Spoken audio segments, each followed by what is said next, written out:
Hello and welcome to the BNB show. Seahawks Brendon Nelson makes his return to the Hawks nest. Brendon's had a nice little smile here. Pause.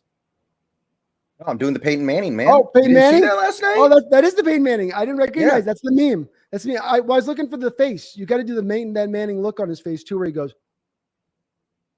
I can't do it very well. I know it's hard. It's like because you don't have. It's not easy to do, man. You need the flattened forehead to kind of sell the look. But that's it. That's it. Manning on the. Brendon's referencing the Manning on Manning Monday cast, whatever Manning cast, I guess is what they call it. Yeah, Manning cast. And Manning proceeding to spend the end of the game there with our Seahawks for about 30 seconds straight, probably about 25 taps. Is that what you say? 25 taps. Bob Condotta said it was 43. 43 taps on the timeout for Peyton. And we were all definitely saying that, Brendon. What a game. It gets rarely do the games get hyped up like this where they actually return back in the entertainment value and just being fun. Not to mention we got a great result out of it. But our Seahawks were able to get a win out in this opening game of the season, up against Russell Wilson returning to town, Russell being booed, all eyes nationally kind of on this game. And our Hawks come away with a win on a very controversial end that we'll definitely get into and I want to talk about. But what was your thoughts as the game was winding down, just as kind of as I like to say, that first blush as you kind of came away from that game? What was on your mind? It was kind of the thing that I talked about, where you need to ugly up the game a little bit to find a bit of an unusual way to win. And you look at this game, and that's kind of what I feel like happened. The Broncos outgained us. They put up much better stats than us. They were more explosive than us. They did all these things that normally you look at and go, okay, that's what a winning team needs to do. But somehow, some way, you find yourself still winning at the end. It's that thing I talked about where, like, you had the 2010 Seahawks. Terrible roster. But they uglied up the game in weird ways, won 7 games, won a terrible division, won a playoff game. And that's what I was looking for this team to be able to do this year, ugly up the game. And I think in a weird way they kind of did, clamping down in the red zone. I think Denver went 0 for 5 on red zone possessions in that game, getting into the end zone. And with that, you find a way to win a game that you look at the box score and you're like, how is this not 4 touchdown lead for Denver? Yeah. And that's the kind of stuff that I'm talking about when I say I don't think this team is going to be terrible. No, I think you definitely, and you never want to make too much of one game in the NFL, and I don't think you are here, but I do think there's also the other end of that where you can start to devalue an NFL game in a win like this and say, well, and it almost means nothing because there's 16 other games you got to play. And what's really important from my standpoint on this, Brendon, was that it was that hopeful step in the right direction of the approach of this team building in the right direction, or that we're in better hands. We got a little more, you and I think have a little bit of a tentative grasp as it concerns Carolyn Schneider with our confidence levels it currently stands. It's warming, but it was ice cold at one point. And we're hoping it gets to the point where it's boiling hot, blue flame. But this is a step, another step to me in that direction of kind of earning back that confidence. Fair enough? I think so. It has to be. This is a big game. This, like we said, we don't know, but very good chance this ends up being the high point of the season. It's hard to beat winning this game. There could be other good points to this season. Not very likely you have a higher point than that. So I don't see how you can't earn some goodwill back when you find a way to win that game. Yeah.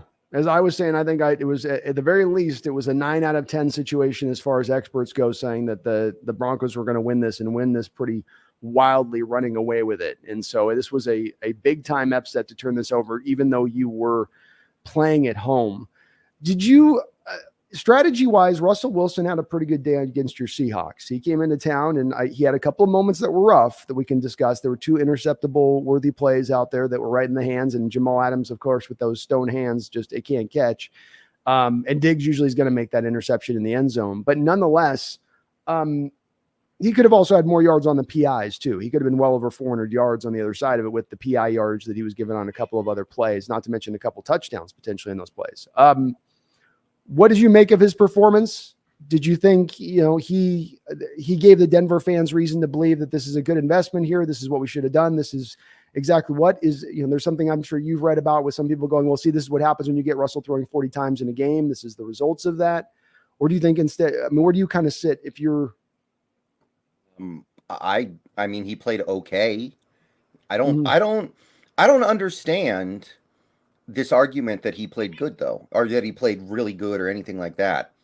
It's I feel like people need to stop playing fantasy football sometimes, because if you had him in fantasy, you were probably pretty happy. He had Mhm. 340 yards, a touchdown, no interceptions. Like, okay, as a fantasy owner, you're pretty happy, but his team scored 16 points. He's Mhm. touching the ball on every single offensive snap. That has to come back to him. The fact that the team just plain didn't put up points. So at the end of the day, yeah, some of the numbers look nice, some of them, but some of them don't. 0 for 5 in the red zone, and I know 2 of those were not really his fault. But what about the other 3? And maybe the biggest thing of all to me, this is the thing that I've been talking about on this channel and my channel for a while now. What separates the decent quarterbacks from the great quarterbacks is what you do at the end of the game when you need points to win. Mhm. And he got the ball. It was a dream situation. 4 minutes left, 3 timeouts, 2-minute warning. You got the ball at the 20. You've got your offense out there, except for your right tackle who had been out the whole game. We're missing our best defensive player. Our edge rushers are gassed, completely gassed, because they've been out there basically the whole game. I don't know if you saw, but Nwosu played about 90% of the snaps. Jeez. Makes sense. So, And yeah, certainly, and yeah. that second half especially was the case too. They were also even. It was kind of it was even in the first half, but then they really ran away with the time of possession in that second half. And then he barely gets the ball past midfield. He's got, like I said, all the time in the world. He's got timeouts. He's got his players. He's playing a defense that is, by the way, playing their cornerbacks like they're a bunch of Trey Flowers. Is all the cornerbacks are playing like 80 yards off. These receivers just letting them have easy catches for short stuff. And he barely gets past midfield. So he didn't play bad. He played okay, but I'm not really seeing how he played particularly good in this game. On the first 3 Denver drives, he did everything he could to give us the ball. I mean, the first 3 Denver scoring drives, he did everything he could to give us the ball. So I don't see how that was a particularly good game. Can't deny both of those interceptable worthy plays were inside the red zone where the throws were made to. So they were down again, as you mentioned. What about those other, to your point, those other red zone situations? That is proof of that in that respect of things, where he was kind of wild down there in that red zone, which is a little of what we had seen lately in recent years, right? We remember the DK Metcalf play in the Arizona Cardinals where or the Minnesota Viking play, remember, to finish the half on the one where he's spinning around in a circle and just throws it up down by he's got a little wilder with age at times down there by the red zone in moments and spots. Yeah. But I did think those other 2 the big throw that you had on Cortland Sutton down there, that was like a 50, 60-yard penalty. That was legitimate PI on that one call. And then the other call on Tariq I thought was legitimate as well. That would have been potentially a touchdown catch there. I agree. So it does, I think, if those 2 catches happen instead, it does make the day look different in those. And man, it's hard to follow them when that coach just got weird in the play calling. I will say, though, to your point, Russ was fighting for years here. And this is somebody else mentions it on Twitter, so I got to give Twitter credit for this. But Russ was fighting for years to run an up-tempo offense. Go fast, hustle, go fast. Everything was slowed down to a crawl in this game. They couldn't get a play in. Yeah. I mean, what to make of that? Yeah, I saw the thing on Twitter as well. I think it was, and I'm going off memory here, 13 times Denver snapped the ball with 1 second left on the play clock. Mm-hmm. They took, I think, 2 delay of games, and they had like 6 other snaps where it was snapped with 2 seconds left, something like that. At this point, you just have to say there's something not working with that process of getting the play calls in. And it's possible it's because it's a rookie head coach who I believe is in over his head. I've said it before, not a Nathaniel Hackett fan at all. I don't think he's I don't think he's going to be a good coach. I think he is the definition of a clipboard holder. I talk about this sometimes. You have these guys who just hold the clipboard for the actual mastermind. What was the name of the guy in Detroit who used to work under Belichick? Matt Patricia. Classic clipboard holder for Bill Belichick. Now Shock and offensive awe, coordinator. he didn't work out. I think he's the offensive coordinator to the offensive line coach now. That for them now that he's come back. But really? He is. Have you Yeah. not heard this? You've been tracking this with New England. They I've didn't not. hire. They did not hire an offensive coordinator to replace Josh McDaniels, and then he just brought back Joe Judge in and Patricia and him, and they're like a triumphant, like something straight out of old school Rome. They're just going to run the offense as a trio group. I'm not kidding you. Like the Well, weird decision making. 60 minutes and 7 points later in Miami, you have to wonder if that was a good decision. Well, it's just the gall to even do it. I know Belichick's like, I've earned so much, I can do whatever I want. I'll just call plays. That's what I do. I'll just call them. Well, I'm tired of you stealing my coordinators. No, but like you're not that good, Bill. You're a defensive coach. So the thing we've hammered with Carroll at times, it's hard enough to be great at one side of the ball and be a quote unquote, let's not say genius, but like whatever the right label is to apply to them, then to also think that you could be great in another respect too, that you could be just that brilliant of a football mind. I kind of feel like takes a little bit of the hubris on you to believe so. Well, let's talk about it, Brendan. Let's get to the play. We got to get to it. We got to discuss it. It's certainly probably the most talked about subject regarding this game, no doubt. And that is that final drive. Just spoke to about a little bit of that lack of tempo we're seeing Russ run with. That included that drive where, again, normally Russ in those situations, so good, so smooth about just getting up the football field. And yet everything was just kind of slow. And the Hawks were doing okay. I mean, Bard made a play, I believe, but they were, they like you said, they were sitting in pretty soft zones throughout the course of the night. And we'll get to the defense. But we get to the situation where they're getting up there. And again, you paid this guy in Russ. Where's the control you're supposed to? I'm shocked that they don't have given him more control in that situation. To Russ just to call the timeout, Russ to then go to figure out the play. Instead, just kind of waiting and waiting and waiting. What to make of that? I mean, I come away confused, Brendan. Yeah, I think a lot of it is the rookie head coach who's overwhelmed. The reality is, if you really think about it, game management stuff at the end of close games, it feels like most coaches are bad at it, right? Even great coaches like Andy Reid was famously terrible at it. And he's one of the greatest head coaches ever, I believe. But he is terrible in those situations. I read a story once of how Tom Landry once lost a game because he went for it on fourth down in field goal range to kick the game-winning field goal. And they asked him in the post-game presser, why'd you go for it on fourth down? He said, I thought it was third down. He just had to admit, like, I thought it was third down. They all thought the kicker was hurt, but he was like, no, I forgot what down it was. So game management stuff is hard. There's so much stuff going on. I think what it is a lot of these coaches just lose their head. They forget about the things like the clock, the timeouts, the play clock, where you are on the field. You're trying to keep track of all these things, and you've got all this pressure bearing down on you because this is the game. And the way Denver's talking after that game, it almost sounds like they felt like if they got to the 46-yard line, their kicker was, it was a free throw, right?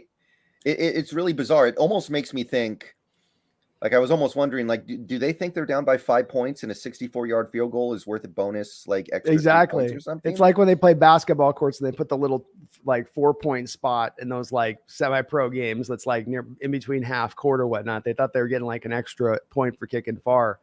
Brandon, I think it also is an illustration of why I'm very anti having a head coach either being a play caller offensively or defensively. I don't want them calling plays. I think that also gets you a little bit, that gives you one extra thing that you've got to do, one more plate that you got to keep spinning there. That's kind of one too much when, like you're saying, you're trying to balance all these things. You had 3 timeouts. You were not worried about giving Seattle the ball back with some time. I mean, they hadn't done anything in the second half, and that you needed to get your points. You had a fourth down. That should be, to me as a coach, just an automatic timeout in your head. There's certain times where you go, okay, you had to maybe think that through. Like Andy Reid, to me at least, usually when he makes a gaffe, you can go, okay, well, I saw maybe he was thinking this through to this side of it. It's stupid. It still doesn't make a lot of sense why he used that there. Or Carroll getting hormonal with his timeouts just to randomly go timeout like has in recent years, where he'll just kind of decide, I just timeout. Why are you doing, Carroll? I don't know. I just thought, I don't know. Okay. I guess I get it. But this is, I think, where you get a young coach, your point, Green overwhelmed. He was not very impressive to me as a hire. I was kind of surprised Wilson wanted to go there, where again, you were going to think he wanted to go to maybe more of that established offensive mind, as I say, that can get him to that, as I've called it, the postgraduate work for Russell Wilson. Don't forget, the clock was terribly mismanaged at the end of the game. don't forget the end of the first half. I thought that was a disaster as well. You've got Russell Wilson, you've got time, you've got timeouts, and you're playing for a field goal from the very start of the drive, it felt like. Like I Yeah. didn't see any urgency on Denver's part to go, okay, we got enough time to maybe go get a touchdown here. No, they were just, it felt like they were playing for the field goal. And obviously it's his first game, but I'm not a Hackett fan. I don't think he's going to be a good head coach. And that game didn't do anything to tell me otherwise. Even the advanced stats on that kick didn't back up them doing it. Like he's kicked over 60 yards. He's got the leg, but he's like 0 for 5 in his career in 60 plus yard field goal attempts. I don't know if you agree with this. This is one of the reasons I've always thought that the baseball stadium is one that makes it hard to hit home runs at times, especially as we turn down the clock into more of the late September, is that marine layer gets a little heavier and the ball just doesn't travel as far as it does in the summertime. And you're trying, and I know he got the leg on it on that, but you got to figure he probably had to give up accuracy to get the leg on it to get it to go that far. And that's really what you're looking at. It just makes it impossible trying to punch it through down there. He's not up at mile high, they're at sea level. And that's, I just right on the water nonetheless too. And well, let me ask you this. If he makes that kick, not in Denver, not in a dome, is that the greatest kick in NFL history? Because the longest kick ever is 65 in a dome. Wasn't that Tucker? Wasn't that for game? Yeah, that was in Detroit. 65-yarder. That's a 64-yarder in an open air stadium, not an elevation. Is that the greatest kick in NFL history? I think people like, so that's one of those things of like the real fan knowing of the real conditions you speak to of it being open air would be, that's it. But the other people would be like, no, the other one was a yard further. So, and they won't want to nuance any of the fact that it was in a dome and the climate control conditions and all of that. So yeah, it would be more impressive to hit a 64 yarder in that stadium.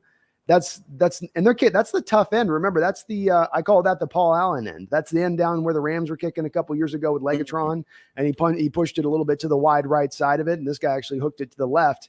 It's a tough end of I've seen a lot of game-ending kicks at that end of the field that have had their share of issues as far as kicking down there, and I've heard it's a tougher end than the other end and the other side. That's at least I think the scuttlebutt that's been on it. But just diving a little deeper into this game, let's talk about a couple of the performances in this, because we've got some guys who want to target and discuss.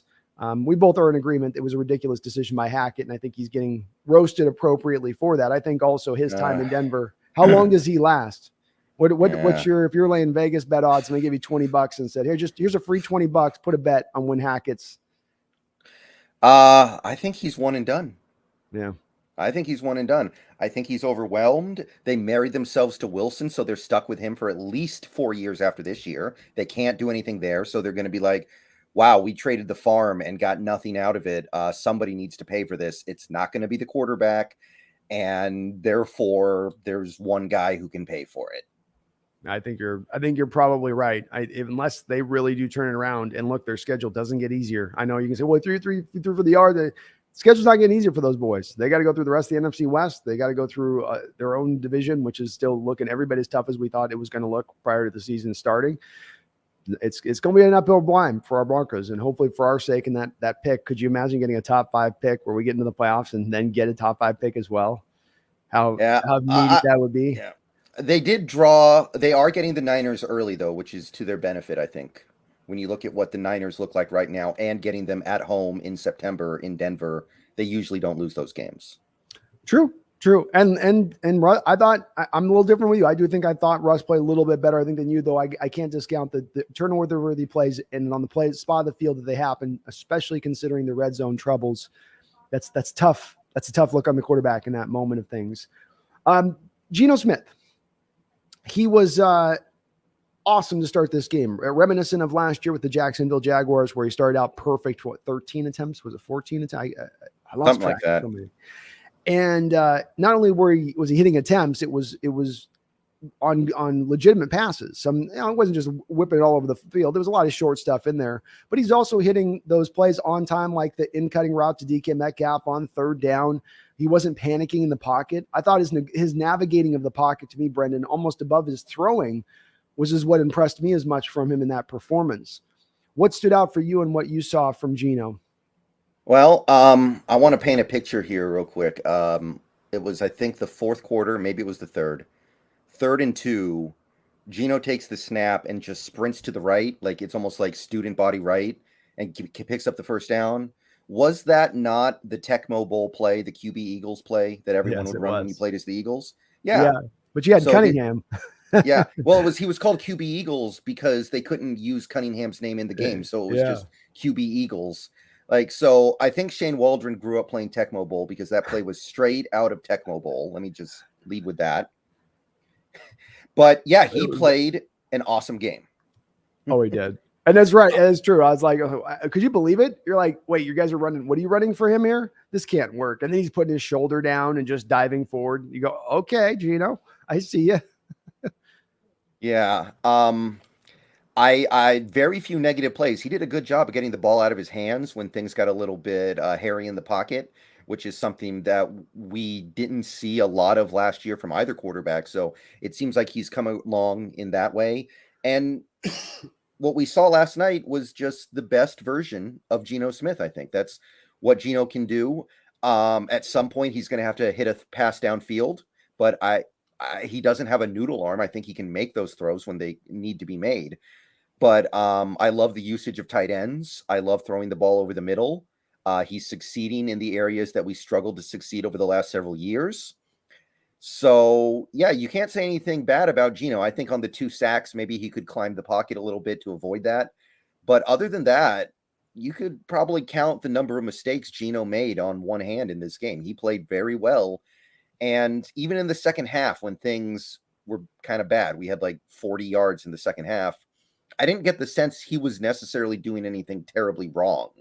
It wasn't everything you want it to be, but I didn't get the sense this is all his fault. So I didn't either. Yeah. And look, I'm not going to say the officials were pressing this in one way or the other, though we might have to talk a little bit about the chain gate as we're referencing it over on my side of my channel here, chain gate. But I thought the officials definitely were on some key plays. The penny run, there's a couple others there where you really got pulled back behind the sticks on a couple of those possessions on some calls that were somewhat questionable, especially when you looked at the other side of the ball and some of our guys getting pulled down to the ground. I mean, I watched Darrell Taylor get straight roped like cattle roped down to the ground by the right tackle, and it was out there in front of everybody to see, and there was no flag. It was like Mitchell Schwartz, who's not a Seahawks fan, who's a former Kansas City Chief right tackle, tweeted like this. They're just not calling holding on the Broncos tonight. That's what we're seeing here.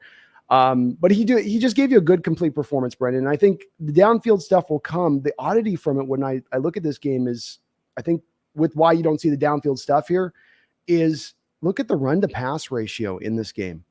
They had like about a 70% pass to run rate.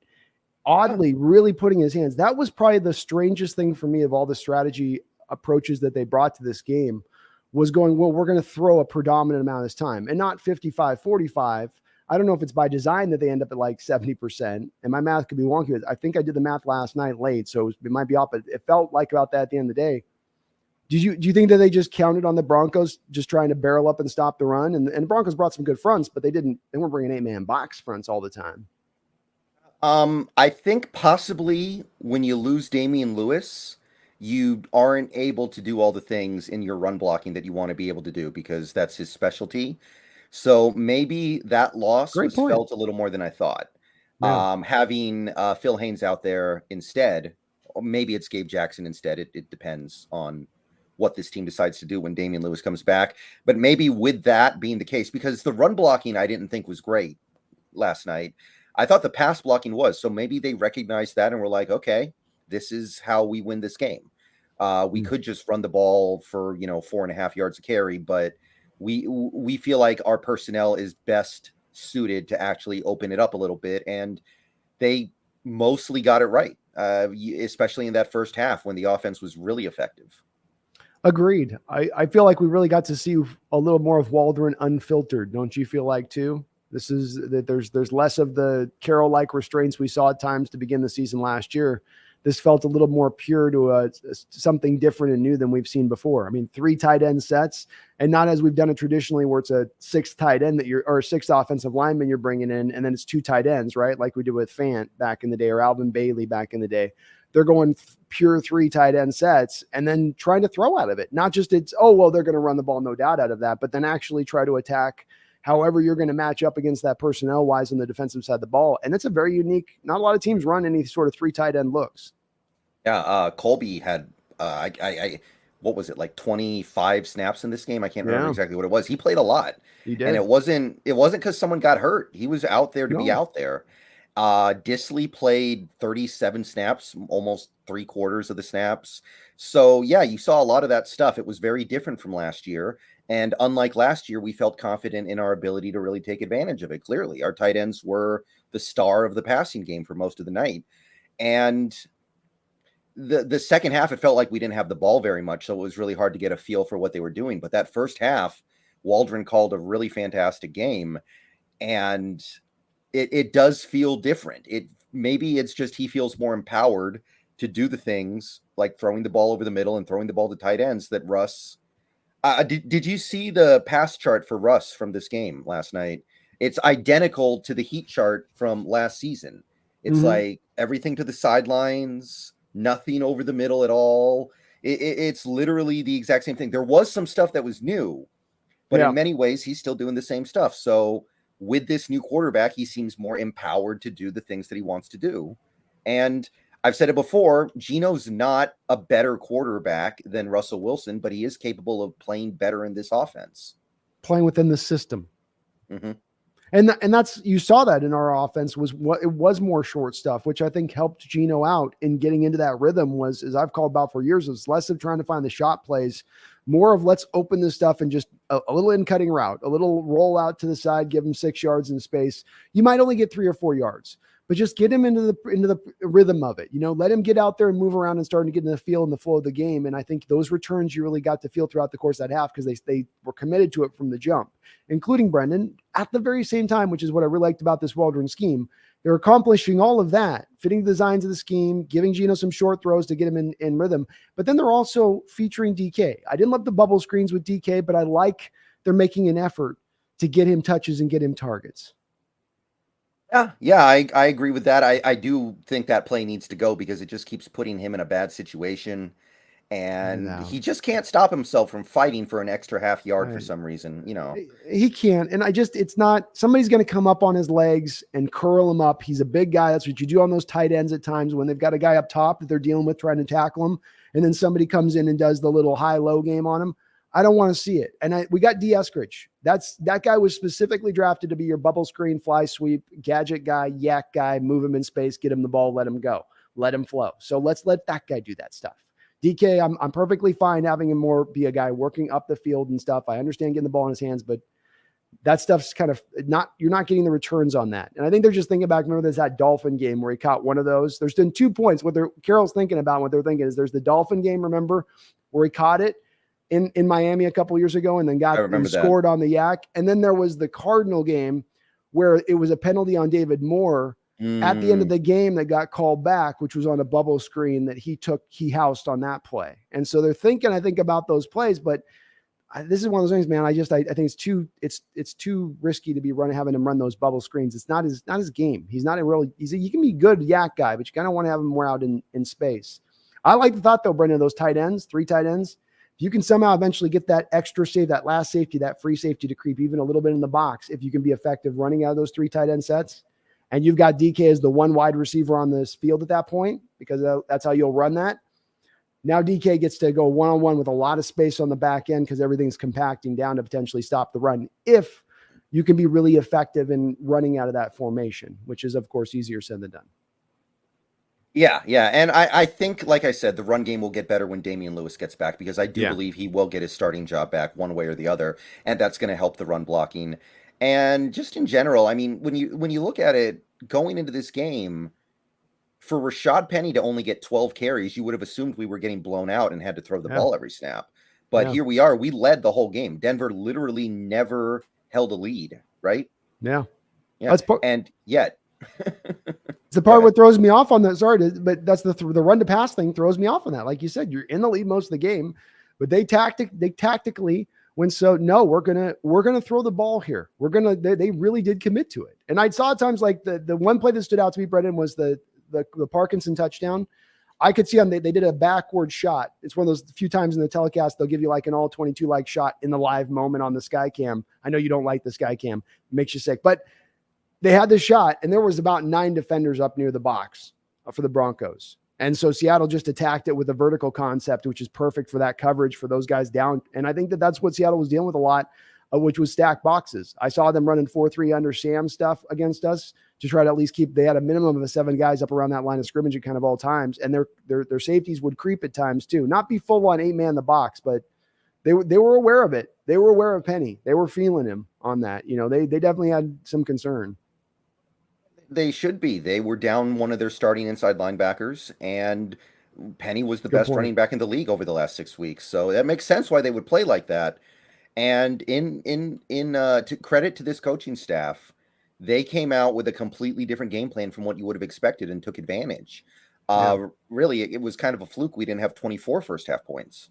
I know. Yeah, I agree with you on that. And it's I think it's, again, something we can build upon as we go forward with this offense and how you're kind of setting the stage here, because this is, I think, repeatable. You can fit to this formula and design. Again, not asking Geno to do too much. Certainly be good as we can get more running, though. I'd like a little more closer to balance, because Geno, we're getting to 35, 40 attempts with Geno in a game because the defense starts to get some time. They're going like, yeah, we love him. I don't like Geno as much at 35, 40 as I like him at 25, 30. You know what I mean? I'm a 25, 30 Geno guy, not necessarily a 35, 40 guy. Yeah, he was at 28 in this game. That's pretty good. It is good. That is good. But again, to your point, a lot of it was that you didn't have the ball in the second half a lot of the time because they were driving on us. So it was like you just got a very fewer amount of possession. This game got compacted really quickly because both teams were just kind of moving the ball up the field, churning that clock, keeping it rolling. What was your assessment of our 2 young stud offensive tackles? Well, Lucas seemed to play really, really well. PFF loved him. I didn't notice him give up much of anything over there in the run game or the passing game. He got a penalty that is kind of thin. It could go either way. I don't know if I thought it was BS, but after what I saw, what's his name on Denver get away with, I'm like, okay, come on, really? My thing with it is letter of the law versus spirit of the law. By the letter of the law, can you ever grab onto another player and have a point where you're grabbing? No. But by the spirit of the law, that's done on every play with every offensive lineman. And me even taught back in school in the bit of football I played, you're taught to get your hands up in the chest plate and get your hands on that chest plate and drive. That's what you're taught to do. And as long as the hands don't slip wide, as long as the hands, to your point, don't do the Garrett Bowles neck cattle move, then it should be pretty clean as far as the referees are concerned. I thought that was, it was a weak call for sure. Yeah.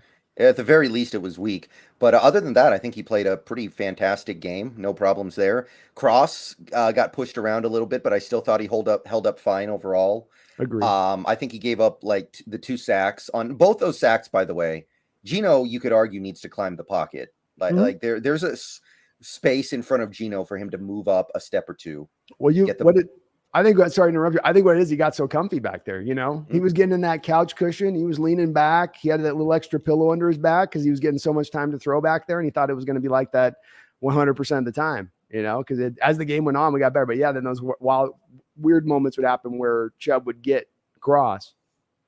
Yeah, but I thought they both played well. I'm encouraged. And look, at the end of the day, when they do make mistakes, it's a learning experience for these guys. So it's all good.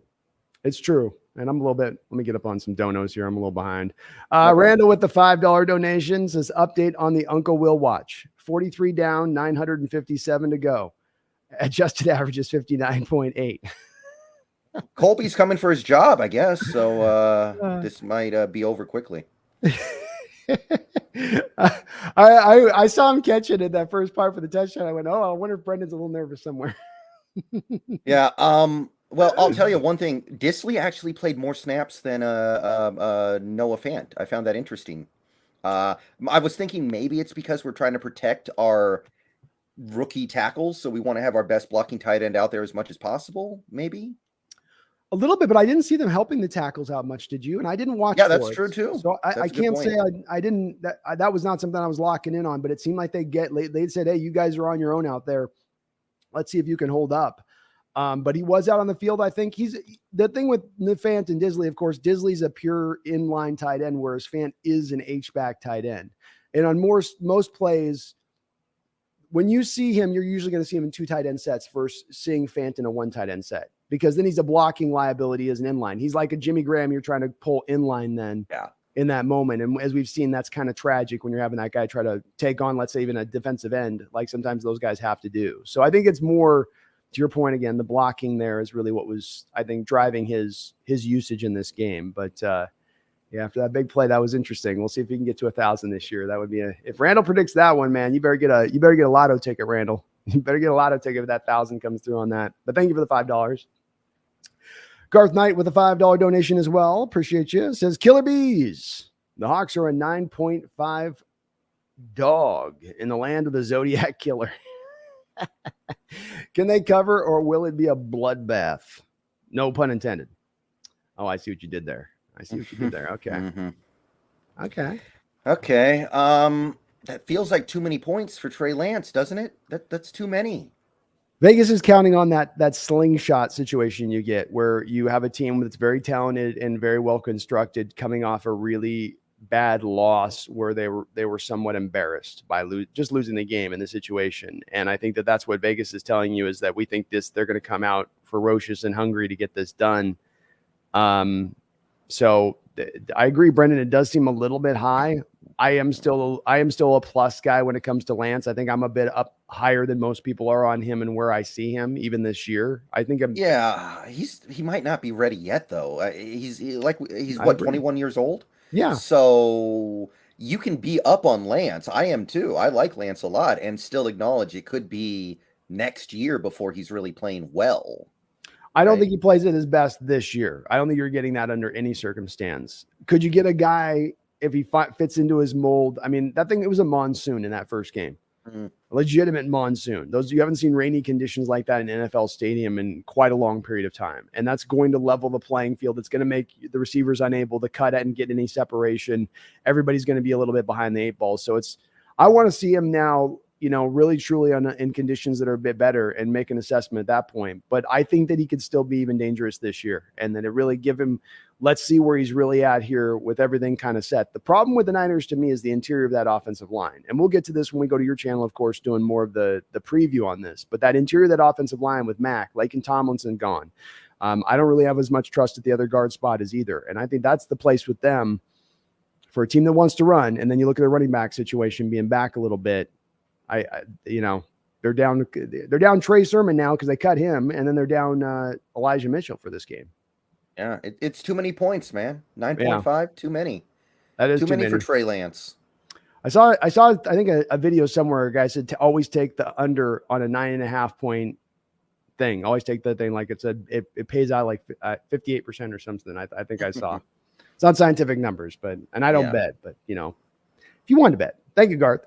Randall with a $20 donation. Thank you, Randall, for the big fat dono. Says, did I hear Pete on Brock and Salk talked about all the old players who showed up, basically to root against Russ?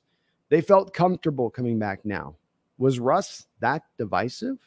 Pete seemed to say as much without saying it. Great question. It's a great question. It's one that definitely, this is one that brings out the emotions in a lot of folks. What do you get? What do you say?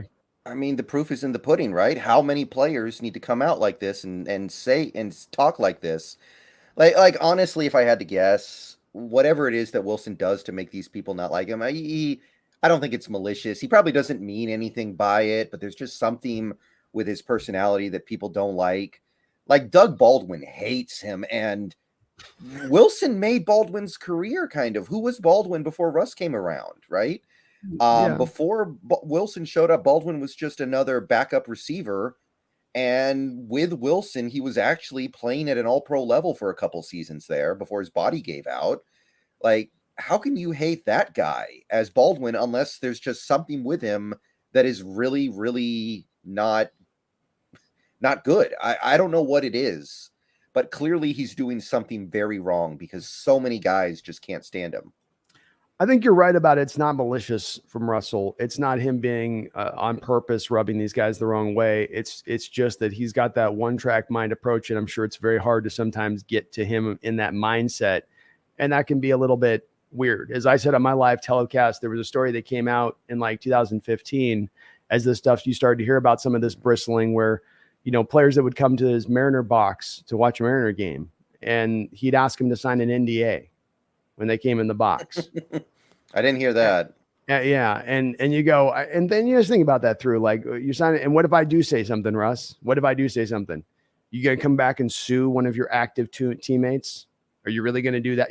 And so I get, it's, again, not to throw a lot of shade at Russ here with the situation, but look, Carroll this week could have done a lot to take a water hose and put out any fire or flames that might come into this game as far as booze or animosity from the fan base, and say, hey, what's done is done. He's a great player. Just respect him. Don't boo him. That's wrong.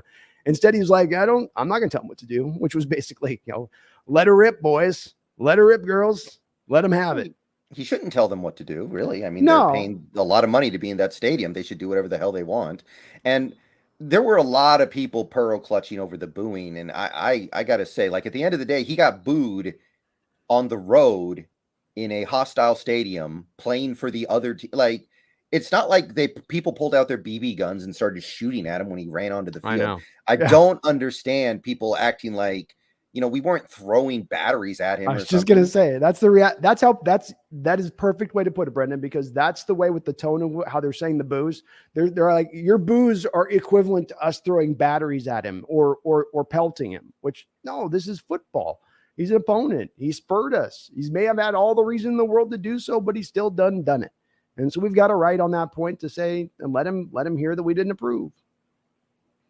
Yeah, that's what I'm saying. I agree. Yeah. So I think it is definitely the players coming back. Brendan said it's not coincidence too. The players coming back as they had the memes we've seen online with Twitter after the game. Baldwin you see the Baldwin one with the girl doing the the Baldwin one. I mean, again, I get the Sherman thing because he played defense, Wilson's on offense, right? That makes sense. But the Baldwin one, he must have done something really bad because those guys practically had ESP for a few years there with how good they were on the field, and yet I know Baldwin hates them. We may never know what it really is, or at least we won't know for a long time when all these guys are long retired, but there's something. Well, someday it will come out what exactly this sort of smoking gun is that isn't as clear to us on the outside in, and we look at it, because on the outside in, it doesn't on the surface of it make a lot of sense. These guys won Super Bowls together. They went to back-to-back. They had all that time. You would think time, as they say, time heals all wounds. There'd be less of that embitterment, but instead it seems iron hot right now as ever. And that's just, to me, Brendan, it's odd, but it does speak to your point again that there's something there that is cooking it. It ain't Russ on that. Thank you, though, Randall, for the $20 donation. Garth Knight with a $5 dono. Thank you, Garth. Says, sweet Jamal getting hurt raised the Hawks win by 2 games. Can't wait for the spring resurrection of the 33 fanboys to defend the indefensible. Well, I think Garth does present a great time now to speak about one of the things that we need to discuss from this game, which is Jamal Adams coming through on a blitz up the middle. Russell gives him that little shimmy shake move he's got from the pocket and spins him, gives him the hula hoop. And Brendan, I guess he tore a tendon in his knee now is what I think we've got pretty much confirmation. Quad or something, yeah. Yeah. And it does look like, last I read today, outside of a miracle, Hail Mary from God type situation, he's going to be out for the rest of the season. Yeah. There's no way he plays again this year. Like, even if he could, why would he? Yeah. Like he's going to be here next year, guaranteed, because of the contract, pretty much. Guaranteed? It costs more money to cut him than it does to keep him. What's the point? They've cut guys and ate dead money in the past. They're doing so this year to the tune of $44 million. Yeah, but it wasn't more expensive to move on. This is legitimately, you are paying extra money to Jamal if you cut him, unless you do the thing where you do post June 1st. And how is that valuable? All the good free agents are gone by June 1st. And then you're pushing a big cap hit into 2024, the year you're probably going to want to go in. So he's going to be here next year unless there's some clause in the contract that we don't know about that allows us to get out some other way. But it's unfortunate. And the play where he got hurt, I love the design of that. I love the design of that blitz. I do That's too. the kind of stuff that I was excited about this year. That's why I thought Jamal was going to have a big year. I think he was going to have a big year. He didn't play a perfect first 15 plays. I think some of it was because he didn't play in the preseason, but I think he was headed towards a really good year, and now we're never going to know. And I think he was an important part. I think part of the reason why the defense gave up so many yards in this game was because you didn't have Jamal out there. I think him not being out there changed the way they had to do things. And yeah, it's unfortunate.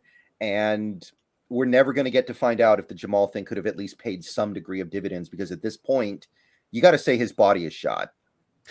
Yeah. I mean, you mentioned it doesn't cost you to hold it. I mean, $8 million to me is a lot.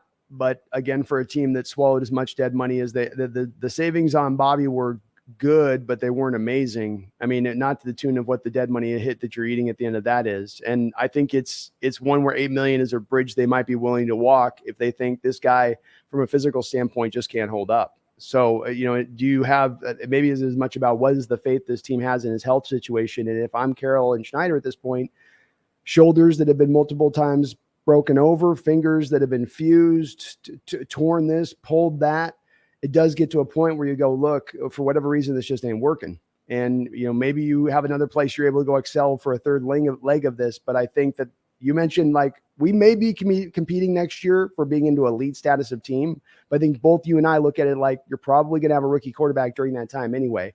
And if you're on the hook for zero dead money as it sits right now, and we don't have anybody else on the roster that I look at and see that you're going to cut and eat any other dead money on, he's the one guy you would potentially do this of this group that we're sitting on right now. I think it does raise the likelihood that he is then potentially cut at that point in time.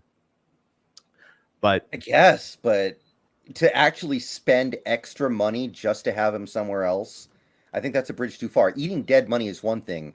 Eating extra dead money just to have somebody not on your roster, I don't see how that's a good proposition at all. That doesn't make any sense to me, and I don't see it happening.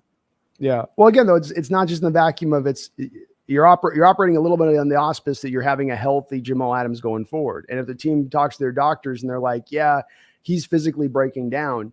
If you have a physically breaking down player, do you just come back at that point and the doctors have told you that and say, well, we got to just keep him on because there's just really no pure savings here? Or do you go, look, the roster spot needs to be given to somebody who's not beaten up, who's not breaking down, who's at least a player young and on his ascent, bare minimum? Yeah, I guess.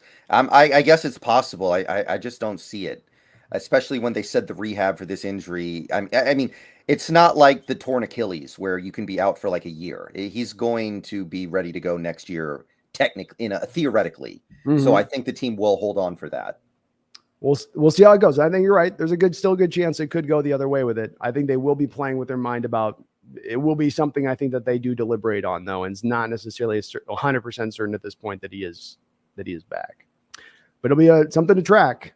And you feel bad for Jamal, man, because like you said, he looks so good on that play that it happens on, and what he was going to bring as far as his potential. Yeah, and I'm not interested in dumping on the guy right after he suffers that injury. I mean, that's not a play where like he.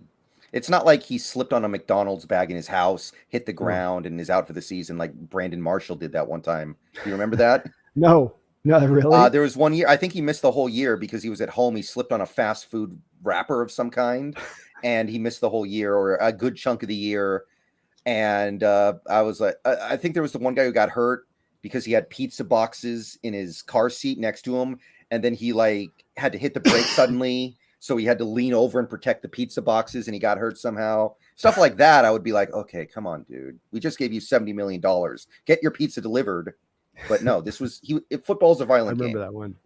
It is. And you're right. Look, he came out, he could have gotten that surgery on the finger when he broke his finger and been out 5 to 6 weeks. If this was a guy just looking to sit, to your point, looking to sit on the bench and just collect his check, he could have just said, I'm gonna get this operated and fixed back on. I'll be back in 6 weeks, guys, make do. Instead, he just found his way back out. He said, put a club on it. I'll get back on the field. And, he's making the tackle. His foot swung around, happened to hit the turf at a weird angle.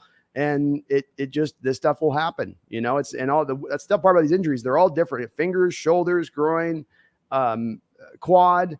It's all like in a different spot, Mm-hmm. Daryl Chapman, thank you for the $5 donation. I appreciate it. It says Darrell Taylor was being held like he was prime Von Miller. He didn't get a sack, but showed that he can get some good pressure and hits on a quarterback. Yeah, I was impressed with the way he rushed the quarterback yesterday. The issue that I really noticed was Denver was running the ball right at him, and it felt intentional. And he, yeah, how should I put this? Not great holding up against the run. He was a big reason why Denver ran the ball for over 5 yards a carry, and I was really surprised they didn't stick to it. They really kind of abandoned the run more than they needed to. But yeah, Taylor's got some stuff to work on in that front, but you can see the ability to rush the passer that's going to ultimately really speak to his value as a player. It's where he's going to need to make his hay, I think, Brendon, because I don't believe that he's going to be able to be a long-term answer there as a run defender for you. That's okay. If he's just a really pass rush de facto guy who can play all right, maybe in the run from time to time, but there's just some things with him on an instinctual standpoint. The scheme's not helping. We got to talk a little bit about that in a second with what they're doing on some of their fronts that didn't aid him in the running game here, in my opinion. But nonetheless, he looked very quick. The one play where he was held off the line of scrimmage, he came so fast off that line with that first step, that tackle had no choice but to rope him. He had to do it. And he knew it the second it happened, and it was just lightning quick. And Taylor's going to get his share of sacks this year. There is no doubt. But his full usefulness as a player is going to be determined, I think, Daryl, again, as Brendon said, upon what he's going to be able to accomplish in the running game, because we would really like to not have to put a run defender out there early downs and only put him in as a rotational pass rusher, which you might be a little bit thinking you're going to have to maybe do potentially here if he can't quite hold up in the running game. Both Gordon and Williams kind of had their way. Denver just sort of went away from the run game, didn't they?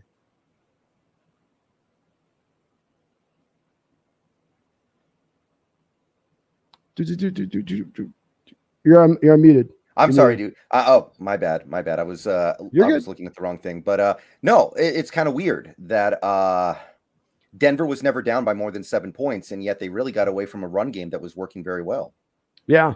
The lack of Javonte Williams, who I'm very big on as a player, they threw strange too, Brendon, like Russell Wilson leaves and suddenly throws to running backs and tight ends. I know you said the heat chart, but he was like throwing to him. He got 11 catches to Javonte Williams. Yeah, early it took them like all game to actually throw a pass to a wide receiver, right? Like we were halfway through the second quarter and he hadn't thrown a pass at a wide receiver yet. Meanwhile, we've been begging him for the last 3 years to hit a running back or tight end, right? It's just, yeah, I it's like he was kind of trying to prove a point, but those things felt different. The thing that didn't feel different was not throwing the ball over the middle. Yeah. And to Russ's credit on it, you're going at Seahawks were horrible last year about defending the running backs in particular out in the pass. So to go after him in that way was attacking a theoretical point of weakness for your Seahawks as well from Denver's standpoint. But Darrell Taylor did look good, Darrell. He's got some stuff to his game. Does he have the full well-rounded game at this point? That's the part TBD. Yeah.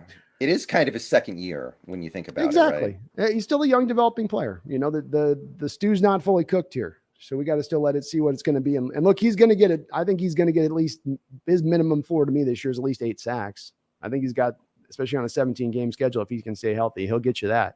But how much higher above that, we'll see. Eric Cotter, thank you for the $20 donation, man. The super chat. You're awesome, Eric. I really do appreciate it. And thank you to everybody on that for all the donations here. Takes me a little while here to acknowledge all of them, but we get around to them, I promise. Kinsey 5 with a $5 donation. Thank you, Kinsey. It says Wilson's former teammates are throwing shade his way. Thoughts? So we kind of touched on this. We touched on this a little bit. I mean, it's been going on for a while now. I don't think there's a ton to say about it. There's just something he's done or something that he does as a person that these people don't like. And again, I don't know if he means anything by it, but there's just something going on there. And we're not going to know. As fans, we are not close enough to the situation to really know. And again, on Brendon's trying to set this up in the way that he's trying to present this to make this understand. It's not to say that it's this Brendon's opinion or my opinion on this that we're throwing personal shade at Wilson, but people are asking about how we see and view the way the former teammates and him are interacting. And this is what we're seeing, and it's pretty clear. And it's you can be mad about it and like they should all just get along. Why don't they just love each other? It's not the way it is. And there's been enough signs of this now throughout the course of the years that there is some smoke to this particular fire. And we don't know what it is. As Brendon said, we're going to have to wait for the books. right? We're going to have to wait for the Carroll biography or and maybe dueling biographies between Sherman and Wilson, where he's got his perspective and Wilson's got his perspective. Yeah. Did you see the Pete Russ interaction right after the game was over? I didn't. It was very quick. It was very. It happened very quickly. Didn't seem like those guys were big fans of each other. So yeah. I think the relationship grew icy, and I think that it's a rift of philosophy. And I was thinking on this, Brendon. Maybe let me know if you think I'm crazy on this theory. And it's not a crazy theory, but Carroll brings this kid on, develops him along within his philosophy, shows him his philosophy works. They win a Super Bowl. They go to a place of the thing, and then slowly over time, this thing kind of curls and twists and turns to becoming, I need to make this about this player rather than my philosophy. And maybe in the way he looks at Russell is that Russell lost faith in me. And there is a little bit of bitterness from Carroll on that. I showed you that it could work. It can work. And yet you bailed on me here with this. And I know it's us trading to Wilson, but Wilson wanted out of town. Wilson didn't want to remain here. And yeah, Seattle maybe didn't want to pay him. And there's all those other factors at play here. I'm not trying to simplistically take this all down to a bottom line, but it's a big point of the line is the Carroll-Wilson relationship and what really that rift was at. Am I crazy on that one, or am I pretty close to the mark? It has to be something like that. And also you have, at least arguably, every time you tried to make it all about Russ, things ultimately didn't work out. They would work out for a little while, but that you never got to where you wanted to go. For one reason or another, it didn't work. And then Pete decides, okay, we're not doing it that way anymore. I'm taking this back. Like in the 2020 season, we start out so good, 19 touchdowns in the first 5 games, 5-0. And then suddenly Wilson turns the ball over 10 times in 4 games. And Pete's like, okay, we're done. No more of this. And of course, Russ is mad about it because he feels like if we just stick to it, it would eventually work. And Pete's like, well, we're not sticking to it. You had your chance. You blew it. So that's how we get to here. You're right. That was the fork in the road, because that was Carroll Foley finally giving him the chance of like, okay, you've been asking me for this for years. Now I'll give it to you. I gave it to you. And what happened is what I thought eventually would happen. And again, who's right, who's wrong in the historical pretext of this, we shall see. But as far as why there is a rift between them, why it's a little icy between them, why there's just a little bit of difference of opinion, I think, in the way people see it on that. And that's gotta be tough. It's gotta be tough for a guy you brought along like that with them to lose faith. And Wilson maybe had a right to lose faith. So I'm not trying to make this seem like all negative to Wilson either, or all just, it is what it is as far as there's something there. Cameron with a $5 dono, and thank you guys for all your donations on the chat, and appreciate you, Brendon, for hanging in here with me on all the donations as well. Says, after this game, do you view Pete in a more positive light? I know I do. Wilson seems like he was the problem. We've got a lot more games to play and a lot more things to happen before we can make that determination, I think. I'm not gonna... I mean, look, the reason why you make the trade is not for this one game. It's for the next 10 years. Agreed. But, I mean, I'm feeling better about him. I don't know if he's actually better for it, but I certainly feel better about him getting this win. It's just more of a thing where, like, I'm happy that it happened more than I'm reading some massive meaning into it, if that makes sense. It is. And I think that it's not Wilson's the problem, but that philosophical differences I just talked about between Carroll and Wilson was part of the problem. That the team needs to steer in one direction, and one direction only. It can't be split. It can't try to serve two masters at once, so to speak. And that is what you're trying to do when you're placating one side to the next. I also think it's not just Wilson because of the schematic deficiencies that have been there over the last few years. You've ran simplistic offense and defensive designs. You took a long time to adopt new designs. We started to see the offense do that in this game. We're going to be talking in a second about the defensive fronts here, on this, Brendon, because those were a little bit odder to me. We didn't see as much 3-4 as I thought we were going to see in this particular game. But yes, as we were talking about the start with this Cameron, the draft, not grabbing a bad quarterback in free agency or via the trade, not sacrificing assets for the future now, recognizing the quarterbacks into the next draft that are going to be as strong as they're going to be, bringing on the schematic changes as they brought it on. I know I'm speaking for you a little bit on this, Brendon, but correct me if I'm wrong. For both of us, this has given us step-by-step incremental points back to giving us more faith in the front office and Carroll, when, again, there was a time for us that we were pulled pretty far away from that.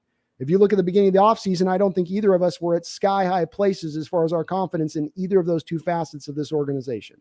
And I think we're getting a little bit more closer along the way. Yeah, we're getting there. We're building in the right direction. But the goal is not to take the first successful step of a rebuild. The goal is to take the last step after you complete all the steps in the middle. Yeah. And it'll be a while before we get there. That's what I'm saying. I think trying to say, oh, Russ was the problem because of this one game. Let's pump the brakes. Agreed. There's a quote from Pulp Fiction I would use, but I'm not because this is a family show. Hey, or not. You can always slip one in there. But yes, we're going to see long term on that answer, Cameron. That's not an answer for today, but an answer for probably beyond this season, as we can look at it in a little bit more in retrospect to make more of a determination there. But I still come back to there's other things here that go beyond. Luckily, all things are being fixed, whoever or wherever the problem is, at least on the face of it. Maybe it's not at the depths, but on the face of it, we're seeing the fixes being applied, and that's what should make you encouraged about this team right now. Paul Third with a $2 donation. Thank you, Paul. Any concern on 0 Seattle points in the second half? Yeah, I mean, I that's never good to have 0 points in an entire half of football. And you look at the reasons why that happened. There were a couple penalties, like Penny has the big run. You bring it back on the Lucas hold. That's probably points. If that 50-yard run holds, yeah, you're probably scoring on that drive. Cross lets up a couple of sacks that killed 2 drives. That would be another couple of them. And your defense is giving up yardage, so you're not getting back on the field quickly.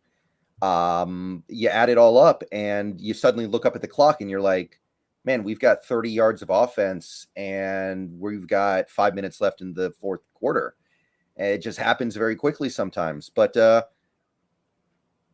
I think we all know that Geno is not necessarily going to be a long-term solution here. There are pieces to this offense that we know are kind of just stopgaps. So you're going to have moments like this. All right. There are going to be things.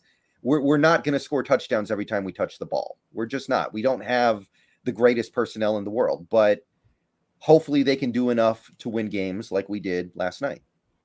I think I agree with pretty much most of that. I remember as well, Denver started with the ball at the second half as well. So there was a little bit of that factoring in there. And again, they're churning some drives out, eating up some time. So it's, the second, I don't take as much away from it, Paul. Again, I didn't like where I thought the officials kind of called a little bit more to the other side of things. We didn't get the benefit of those kind of calls. That hold happening at the time we did with Lucas, right on the back of a 50-yard run. There was a little bit of that feeling like we just were always a little bit behind the chains with the officials in the second half. Hey, look, some of them were valid penalties, some of them were like a little questionable. But I don't take too much away from it. The weird part to me, Paul, was really just the throwing at the high propensity that they did. 70% passing. I just don't think there should almost be any game that you run into like that unless you find yourself down 3 touchdowns.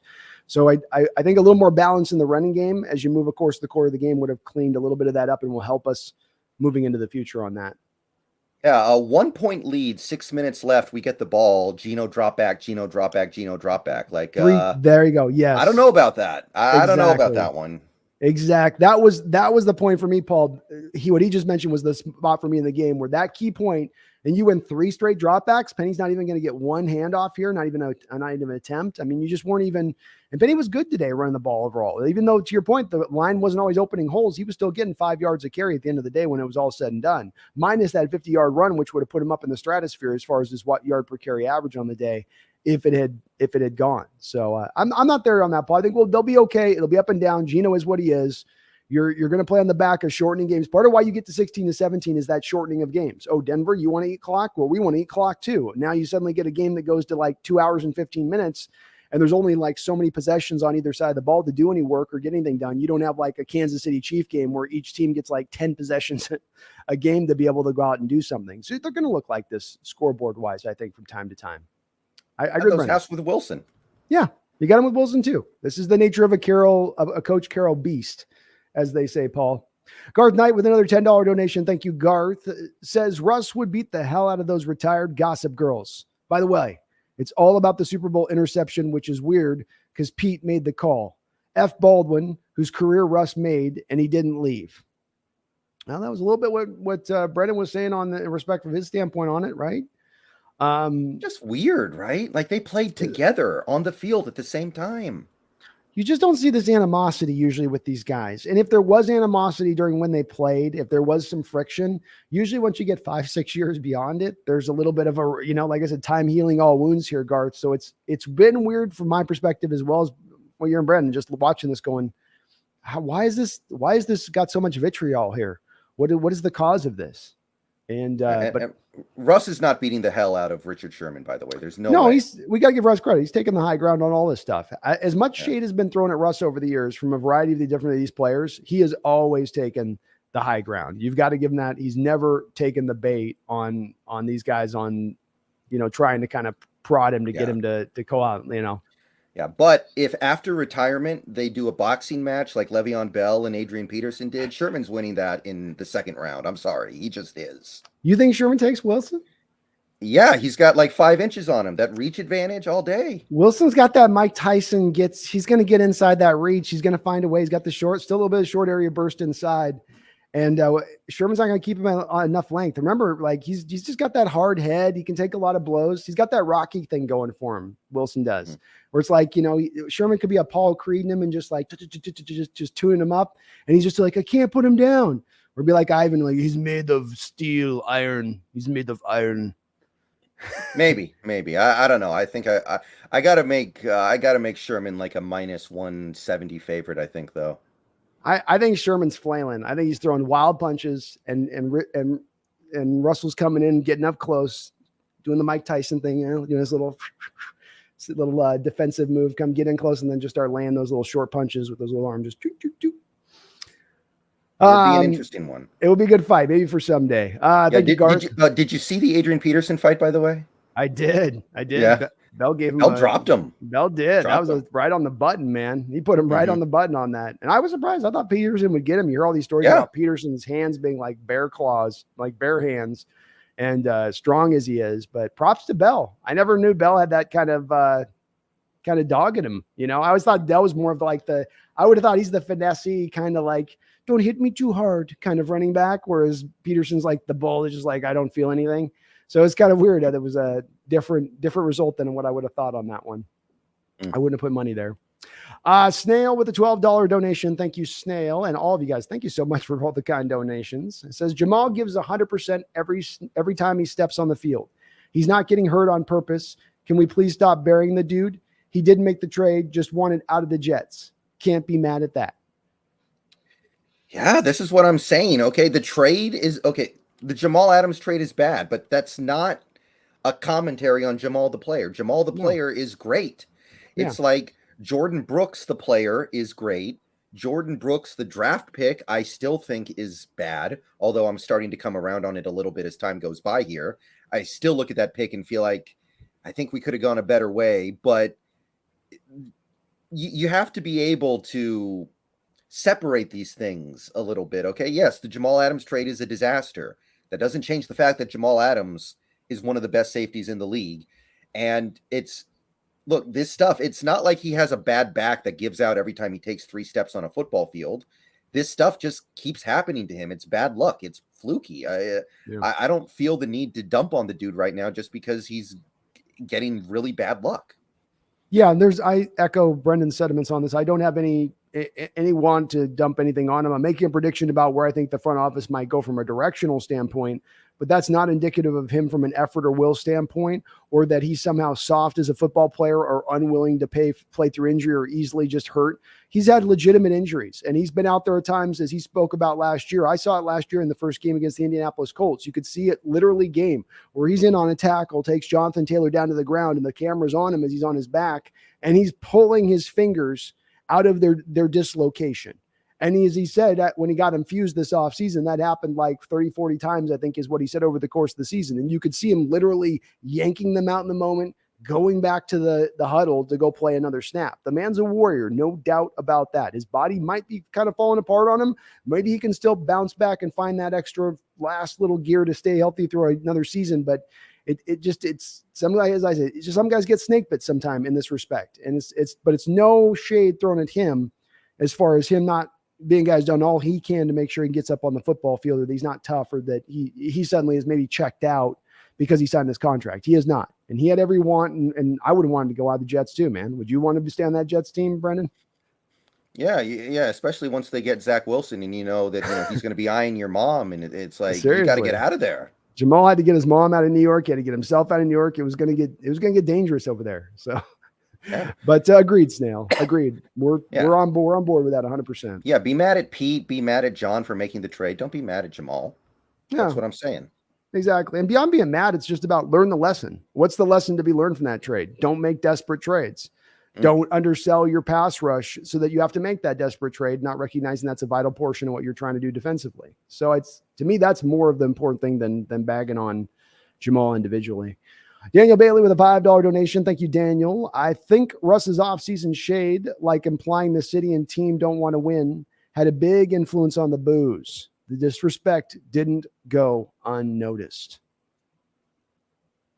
Yeah, and deservedly so, I suppose. I mean, he did say those things. I don't know if he meant them the way they were taken, but you know what? When you're trying to motivate yourself, maybe you should be trying to look for offense in a place where it doesn't necessarily exist. I remember Michael Jordan took great offense when Tony Kukoc played for what was his country of origin?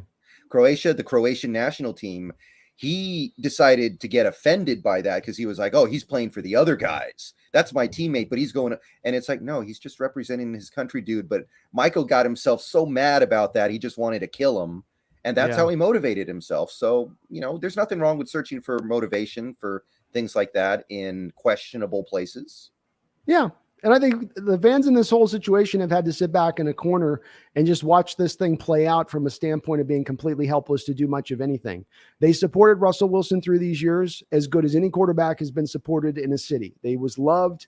He was celebrated at every single turn. Even at times when he wasn't at his best, he was still backed up fully by this fan base. And to be then rejected, whether again, he's got the right or he's got a valid opinion or a valid standpoint to want to make that rejection, that i.e. Carroll's not trusting me enough or whatever may his reasons be, that's still going to draw back an equal. Every action's got a reaction, and that reaction is going to draw that back for those fans that had that invested in him. Not to mention, Brendan, look, we've got PTSD.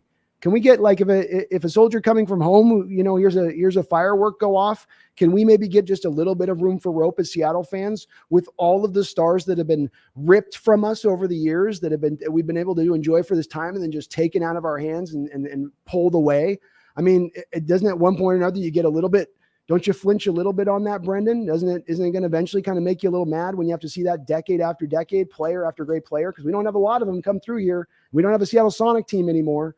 So it's like you only got two franchises. It kind of sucks when you have to see him go. Yeah, nice to have Julio under team control until I'm like 50 years old, isn't it?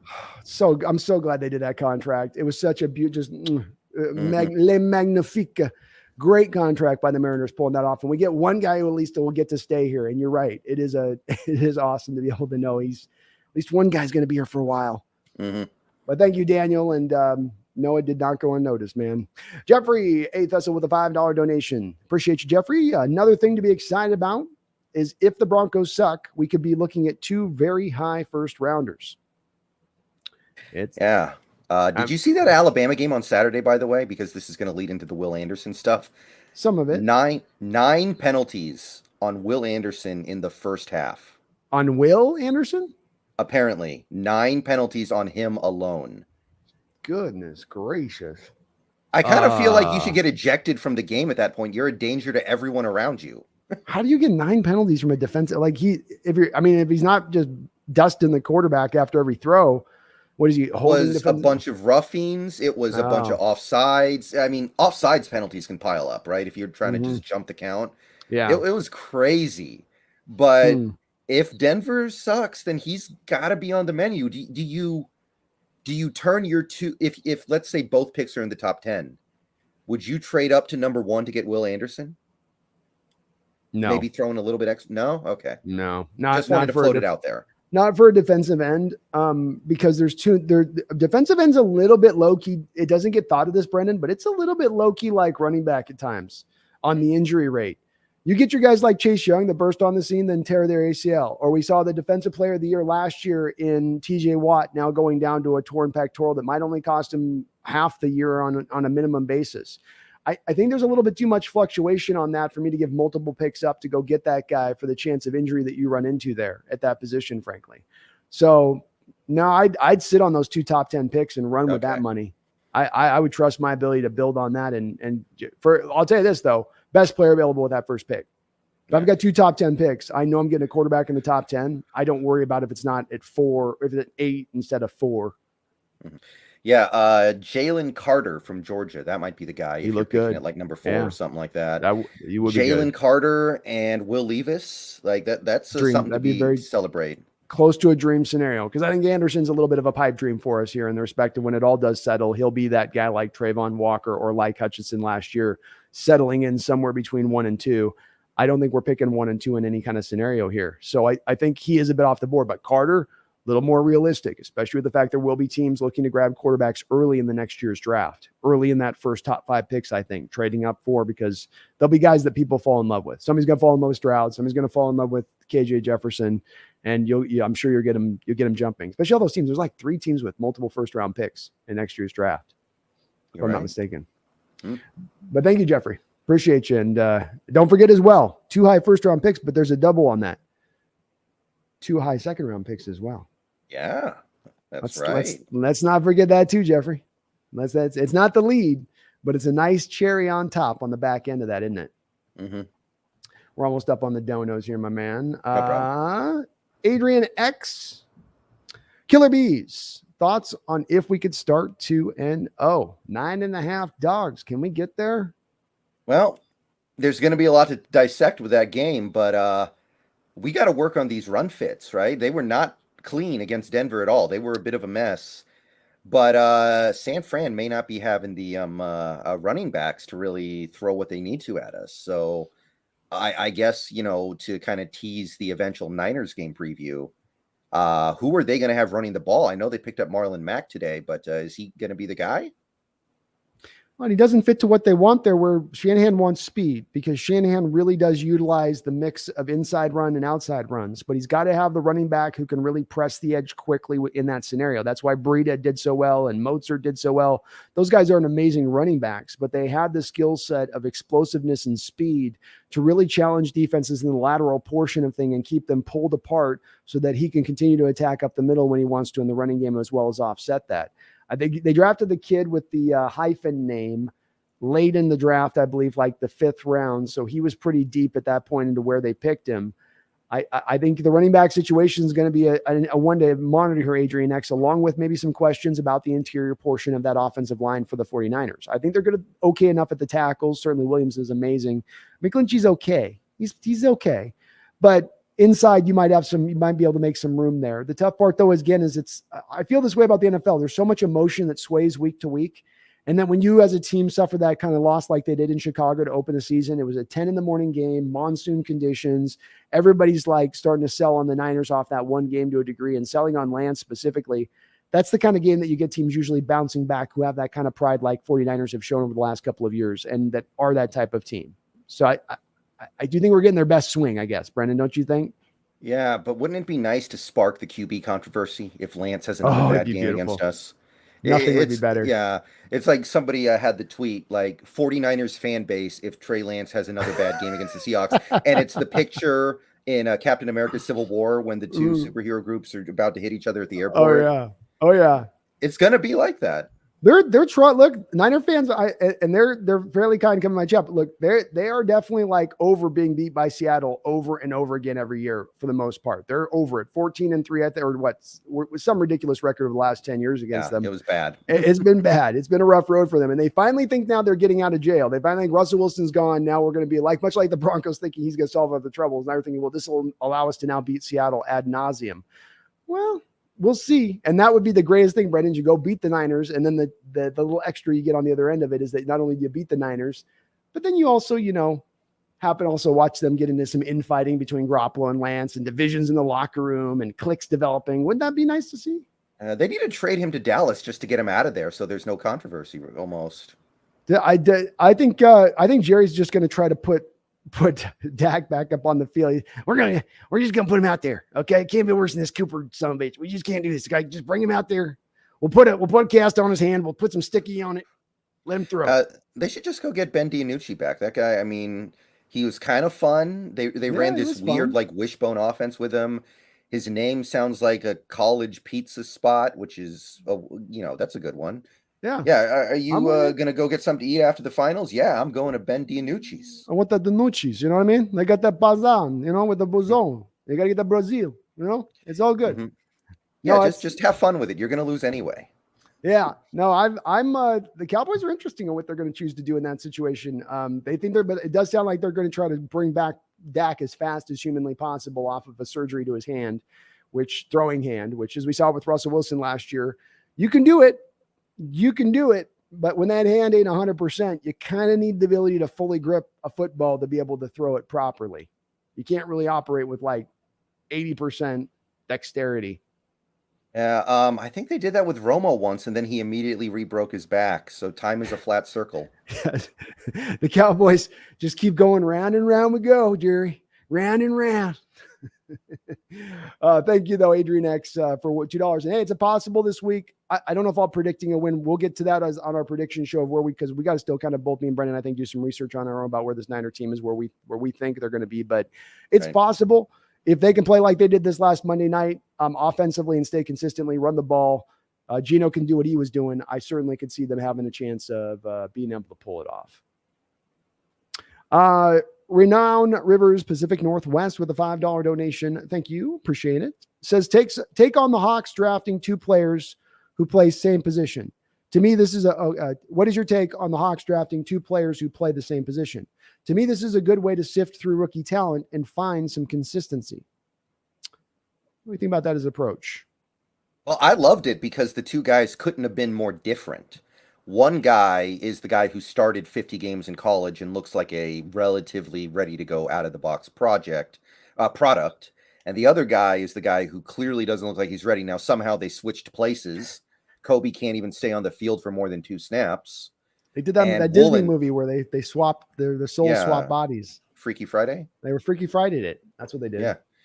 And Woolen's the guy who actually holds it down pretty well the whole game outside of the 2 penalties. I actually thought he played great outside of the 2 penalties. Agreed. So I loved it because Kobe to me was the sure thing. He's going to be a good player. Maybe not a great player, but he'll be good. And Woolen is the guy who maybe ends up being nothing, but could be the super duper star. 100%, 100% agreed. And Renown, it's very apt of you to notice this because not only have you done this with Woolen and Kobe, but of course you went with 2 tackles in your top 3 picks of this year's draft. The previous year, you went with Stone Forsythe and then brought a bunch of tackles in addition to that. This offseason, both me and Brendan were blown away by how many safeties you were bringing in. We brought in all these undrafted rookie free agents, and it was like half of them were safeties. So they were trying to hit this. They were trying to really make sure that they could, get many guys. And like you said, kind of sift through. Sift is a great word to use. Sift through to find the one that will be the cream of the crop, who can separate themselves, put some competition into the room. And maybe it's not always the most talented guy in that respect, but it's let the cream rise eventually. But you've got to have enough milk in there to get the cream up. And if you only got a little thin layer of milk, there's not going to be any cream rising. It's just one guy, maybe potentially at that point. So I like it as a strategy. It's a good point. This has been the thing, Brendan, people have talked about maybe doing as far as what about drafting 2 quarterbacks? As far as, what if you take a guy in the first round and then a guy in the third round in the respect of maybe there's some smart behind that, especially in this upcoming draft that might be so deep in potentially quarterbacks. So I think you could apply this all the way. Do you like that idea or do you hate that idea? No, I'm all for it. I'm actually into that kind of stuff. I like it's not always going to work, but I like the idea of doing things against the grain and trying to find the things that work. Yeah. Especially if you like the guys, if you like the one, like Kobe, you like these, then do that. Don't be, again, it does lead you back, I think, more into that best player available versus, well, we've got a need. So we got to get 1 corner and we need 1 defensive end and we need 1 receiver in this draft. Instead, approaching it with a little bit more of a, hey, who's our best player? If we draft 2 corners, those are our best 2 players on the board at the time, then so be it. They also did this with receiver, Brendan, with Derek Young and Bo Melton as well, back-to-back in the 7th round. So very aptly renowned, bro. Very aptly you look at that. I've been thinking about it, but not really thinking about it as closely on it. That's kind of been their recent trend in how they've been picking and looking at guys in positions. Not for sale with a $5 donation. I can't even keep up with your guys' donos today. Thank you so much. We're Brendon out here. We're gonna make this 3 hours. It's a great problem to have. It's a great problem to have, man. Not for sale with a $5 dono says, it's funny how people act like Russ didn't demand a trade. Shaking my head. Stop falling for his fake persona. He's a wolf in sheep's clothing. What do you think about that, Brendon? There's to act like one party in this, whatever it was, I guess you would call it a divorce now because it's over. There's no way one party's completely blameless and the other guy owns all the blame. And as sports fans, I think sports fans, one thing that they struggle with is when something goes wrong, they put all the blame on one person, and it tends to be whatever person they're trying to run out of town. Like, last night is a great example. Nathaniel Hackett tries to kick a record-breaking field goal to win the game instead of just going for it on 4th and 5. Yeah, that's Nathaniel Hackett's fault, but what if the Broncos offense doesn't get into 4th and 5 in the first place? What if they don't have the negative play on first down? What if Wilson doesn't spike the ball into the ground on 2nd down because I think he was trying to pump fake? What if they don't run a screen pass on 3rd and 14? Stuff like that. Like, it was a team effort that got you to the point where a 64-yard field goal was even a consideration. So just in general, when it comes to things that happen like this, things that go badly for you, try to shy away from putting everything on one person and giving none of the blame to the other parties that are involved. That's what I would say. And I think that's a valid approach on this. This is definitely not a black or white. Somebody's all in the deal. I think what Not for Sale is kind of saying though too with it is that there is a contingent that it's again, Wilson walks on water and did no wrong here. And as I've told you, he's been held in this canary cage for years, and now they finally kind of let him out. And there's a little bit of there's a contingent. I'm not throwing shade at him, but there is a contingent of fans where it's like Russ was only in the right here 100%, that there was nothing he ever did kind of any bit wrong, and that it's really the team that was holding him back, and it was the draft that was holding him back, and it was a lack of investment in the offensive line that was holding him back, and it's a little bit of he was kind of above everything on that from their standpoint of it. And I see enough of them in my chat to know they exist on it. And it's, it's not that for sure, Not for Sale. But again, to Brendon's point, this is a bit of, you got to give out the heapings of blame or proportion, and divorces. It's always ugly, and it's always hard to necessarily pull apart who's at fault and who's at blame at the end of the day. When it comes down to, I think at the end of the day, Brendon, beyond it being a fault, differences of philosophy in this situation to me are as much as anything that takes the steps to the forefront in this situation. Two guys wanting to go in two different directions. Yeah, that's a great way to put it. Barry Satoro with a $2 donation. Thank you, Barry. Starting in the season 4-0, finishing 11-6. Let's go. Well, Brendon, you get through this game this week. You got 2 winnable games the week after this. Yeah, Atlanta and Detroit played valiantly, though. They're not going to be easy dubs. They're not going to be easy games. So, not sleeping on those guys. But hey, we got off to the start we needed to, right? And now, with every game you play, you have the opportunity to get better. You have the opportunity to fix the things that didn't work in that first game. And even if it doesn't happen, I'm excited to see how it goes. I want to see this develop, even if it doesn't develop to an immediately great place. Agreed. It's an encouraging first step forward. If they got to 4-0, we would be sky high. Beyond us tanking, I know people are like, it's not in our best interest to be good. No, it's in our best interest to be good, because this means we're moving in the right direction as wholesale, the whole system down from front office to coaching staff to schematics. You're moving in the right direction, and you don't want to see holes in there, which you would be seeing if this team is completely putrid. You're going, I don't know if this new cover 2 is going to work. I don't know if Waldron's going to be and we're back to more uncertainty in certain spots of this organization, which would then just prolong the rebuild that much longer. So I love the optimism, Barry. I would love to see him go 11-6. And boy, if you go 4-0, Brendon, I know the schedule does get tough after that, but if they got to 4-0, would you say they get to 11? I mean, maybe the schedule doesn't get as tough as we thought. I mean, the Rams, something's up there, man. Did you see Stafford? Did you try to lip read him when he was coming off the field at the end of that game? No. He was either saying, I can't throw the ball, or he was saying, in regards to a receiver, he didn't go for the ball. It was one of the two. So, we know about the elbow, right? Yeah. You know Well, about the elbow, so maybe there's something there. He didn't look good. Jalen Ramsey looks awful. He's looked awful oh, since last year, honestly. Something's not yeah. right there. Their linebackers are weak. Their offensive line looks bad. Like maybe it was really just selling your soul for the one Super Bowl. Maybe. Very well could. And we mentioned that left tackle was going to be a situation you had to monitor this year with them because they were just going to decide to not really find a replacement, and they're moving Havestein over. So you're taking your great right tackle and moving him over to left, and now you maybe have created him a poor. He's poor at the left side, and now you've kind of created two holes there on your offensive line by making that decision to move just one guy over. That's why I hate moving guys, Brendan. Just keep them at their natural position and solve the other position as you need. I know they weren't in a position to find a great left tackle after Whitworth retired, but they could be in trouble. It's a good point. And as we saw in this first week of the NFL season, it's unpredictable year in and year out. 6 new teams go into the playoffs every year. 6 teams go out of the playoffs every year. And that's both conferences. So there's a bit of a variance here in how this can flip and how this can change. And the NFC is a lot more wide open than the AFC, especially after week 1. Wouldn't you say that's been a little bit even more kind of confirmed in what we're seeing on it? Is it's pretty open. NFC's terrible. It honestly looks like it's just going to be bad. The Packers, I know they did this last year, but those receivers are terrible. I was watching some of that game, and I don't know how that gets better this year. I don't. The Packers in their way that they address the receiving corps in throughout their history in the last 20, 30 years has been one of the biggest oddities with them.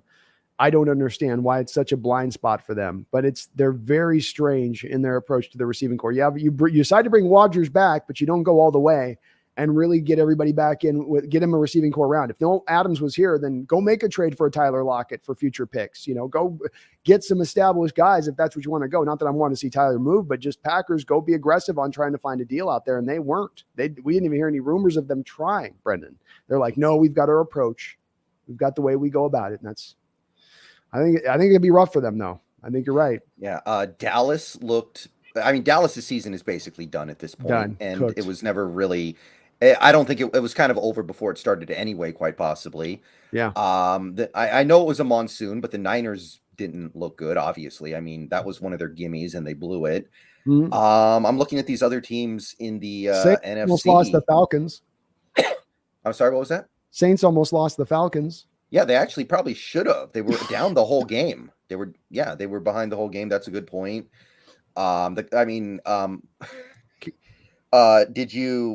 Did you see there was a Call of Duty Double XP event this weekend? There was. I'm not kidding.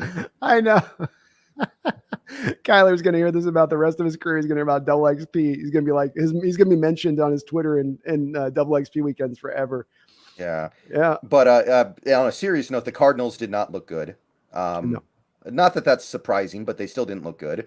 So yeah, it's not the conference that we thought. I don't think Tampa Bay looked great on Sunday night either. They won, they handled the game, but they didn't look like, oh my God, Tampa Bay is going to kill everybody. No, they didn't look like they were steaming rolling anybody. Baker didn't look like, again, at quarterback landmines we missed, looking good after that 1 week of Baker in Carolina and how he played there.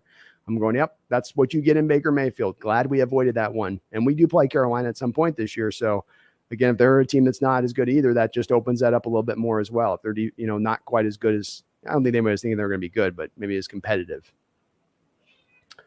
Another donation here from the Snail. Thank you, Snail, with the $5 dono. It says, John gets 2 top 10 picks. He's for sure trading down with one or both. You buy that?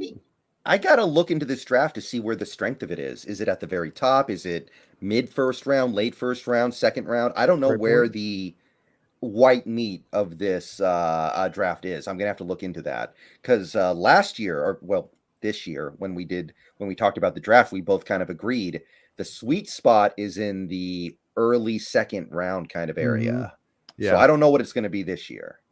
Agreed. It's too early to tell, Snail, where the strength of it will be. I think it does from his standpoint. Again, I don't know if he's going to be they've talked about this last year about how hard it's been to get top 10 picks and how how excited they were to now finally have one after 10 years. And that these are where the good players are at.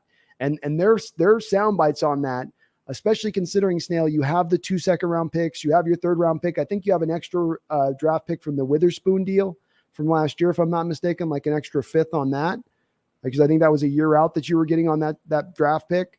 So he's already got kind of a few extra picks there through the draft at that point. Say nothing of I don't know if they'll get anything compensatory wise, but if they do get something compensatory wise, that could add to it as well.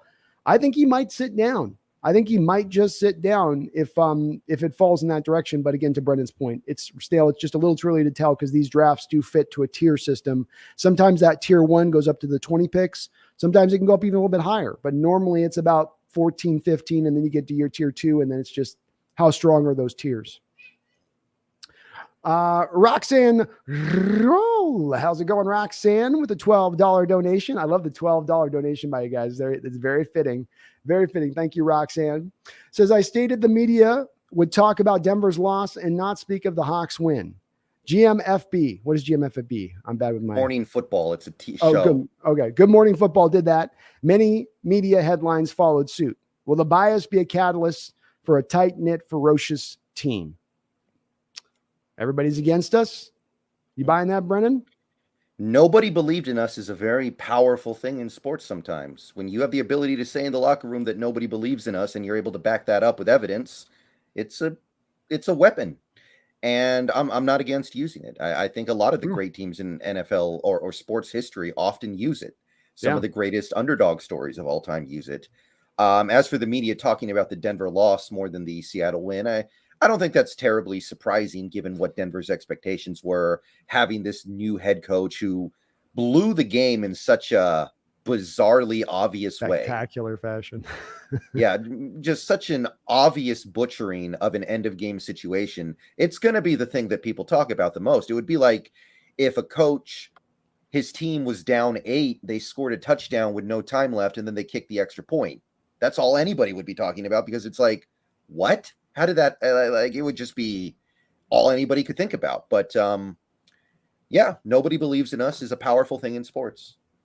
It is. And Roxanne, Carol, I did listen to his, I don't know if you saw him talking to the locker room afterwards, but he made reference to exactly that. So his pulse and where he's pushing this team and guiding this team is specifically from the direction of making them believe that and think that. So he's leaning into that. And I think he's doing that for Brendon's point because he understands the power of it, especially if he can get the team to buy into that nobody is giving them credit.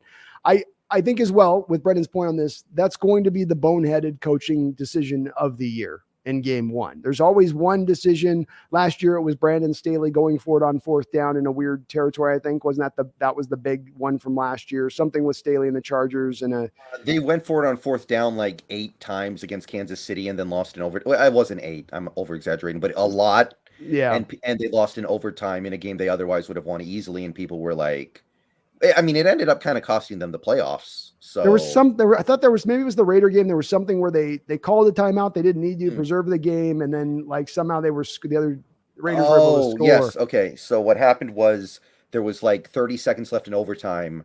The Raiders had the ball at midfield. They were going to basically run the clock out, just take the tie because then both teams would make the playoffs. Yeah. But then the Chargers used a timeout. There we go. So then the Raiders went like, okay, screw you guys. We're going to go win the game then. And then they did. And yeah, that literally cost them the playoffs.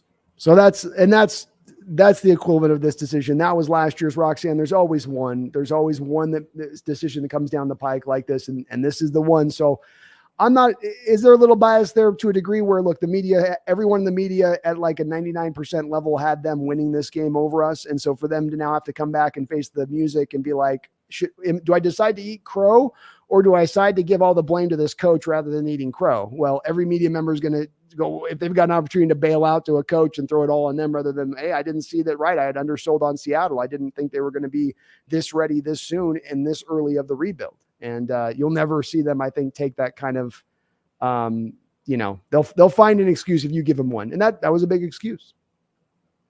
But thank you, Roxanne. I do appreciate it. Kirk Stemmer with the $2 donation says, if the Hawks have the number 1 pick, do you trade back? Maybe if Will Anderson averages 9 penalties a game for the rest of the season. I don't think I would pass up on him, but I'm not completely shutting it down. I'll say that. I will shut it down. I've got 2 first-round picks. I've got 2 second-round picks. As I said, I believe I'm right on this situation with Witherspoon that you have another, I think, 5th-round pick in this draft as well. I've got a lot of assembly of picks. The number one pick may or may not be Will Anderson, but whoever becomes the number one overall pick, it will become very clear by the point of you getting the number one overall pick who it probably should be. And if you don't panic and take best player available, even if it's a pick people will hammer on, Mario Williams, everybody hammered on the Houston Texans back in the day rather than grabbing Reggie Bush. Mario Williams turned into a really, really good player. Everyone hammered on the team taking Khalil Mack, the Raiders taking Khalil Mack over Jadeveon Clowney. That, even though they end up trading him, Khalil Mack has been at least overall probably a bit better of a player than what you've gotten out of Clowney and maybe totality there. So, this last draft, everyone hit the Jaguars for Trayvon Walker. Well, guess what? Trayvon Walker had a sack and interception in his first week of playing. That pick's looking a little bit better today. That guy will separate himself in the draft by that point, whether it's Will Anderson or somebody else. You want to take that guy. You don't trade back out of that guy. When you know he's it, when you know he's that, jump. Just my opinion on it. Yeah, I think I'm with you. I'm not 100%, but I'm close. I'm with you if it doesn't get clear like that. But this year, to me, there was two clear guys. There was Walker was it for what he was. And when you looked at the tape more and understanding they had a playing Red Bryant role in that Georgia defense. You know what I mean? So they weren't taking advantage of him. They were having him do dirty work every turn. You could see where the potential would be there. But Hutchinson, Brendan, if I've got one of those two kind of guys there sitting there, it's like I'm going to have a Penny Sewell. Not that we need a tackle, but I'm talking about just as clean prospect, like hard to say no on that type of situation. I can't turn that down. But if it's weak, if it's unsure, then yes. If it's like, well, it could be any of like 7 guys in that number one spot, then I'm a little more open to it at that point, especially if I'm not locked in as much on a guy. Nick Moonman, thank you, Nick, with the $5 donation, says, hypothetically, if we have the number one pick, would you go for a quarterback or Will Anderson? I don't think we will have the number one overall pick, but you never know. Hey, you never know when you got two number ones. You never do know. We've had this, this is an eternal debate between me and Brendan. So this is one that's like, one of those old, the Greek gods going back and forth over all like concepts. I've kind of been persuaded on it being the Will Anderson being the answer, though, just because there are so many quarterbacks in this draft that are good. Like I love Levis, but I also love Jefferson. I am also starting to get into, this is a little bit of a sleeper. This is somebody you might get later, Slovis over in Pittsburgh. Mm-hmm. There are a lot of quarterbacks in this class that I like. Richardson as a developmental prospect is very intriguing. Mm-hmm. God, what's the guy's name? Stroud. Hendon Hooker. Stroud's up there. I like Hendon Hooker. Cam Ward. Like there's so many guys. It's got to be right. It's got to be right to take Will Anderson and take whatever's left at quarterback when your next pick comes up. Yes, and I agree with Brendan on this. Let Will Anderson just serve as that placeholder of the guy I just talked about. That whoever that far and away number one pick should be, if you have that selection. I go for that guy rather than reaching for a quarterback. And like Brendan, it's because I'm informed by how deep this quarterback class should be. I really do think there's going to be about 10 guys taken in the first 3 rounds, if not more. And it's going to be a very different class in that respect from quarterbacks. So why go have to feel like you got to put a lot of resources together, the best of the bunch, when there's some fairly good equivalency, maybe just a little bit later on. Again, especially understanding we don't ask our quarterback to throw 35, 40 times a game. That's not what we're not trying to get to what the Cowboys did with Dak, where they eventually developed him into being this 35 to 40 times a thrower guy that he's been here lately. That's not what we're trying to do. We're just trying to get the guy that'll be the game manager and who can do it efficiently. And like Geno last night, make plays at key times and use his legs when he needs. Don't have to put the number one pick on that. Yeah, I agree.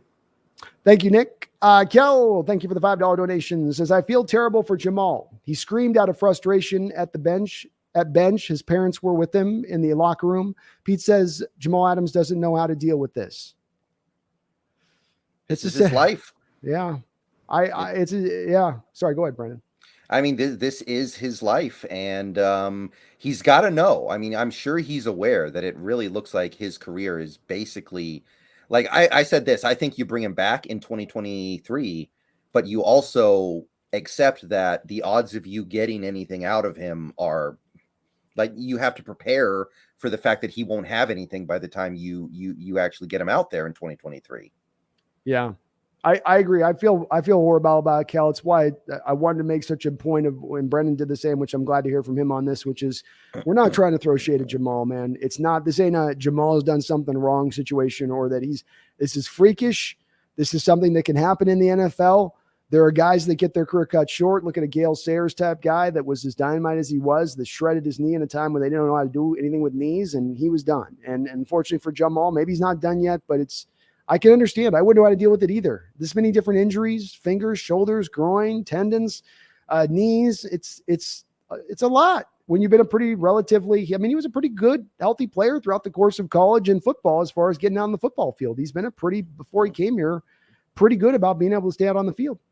Yeah, and when you have that otherworldly ability and then you lose it before you're supposed to, it's hard to get over it. Yeah. I think that's maybe the most amazing thing that Bo Jackson did. It seemed like he got over it when he lost his ability to play sports the way that he did. He had 4 years as a professional athlete, and then it was done. And he seems very at peace with that. I think most guys aren't capable of that.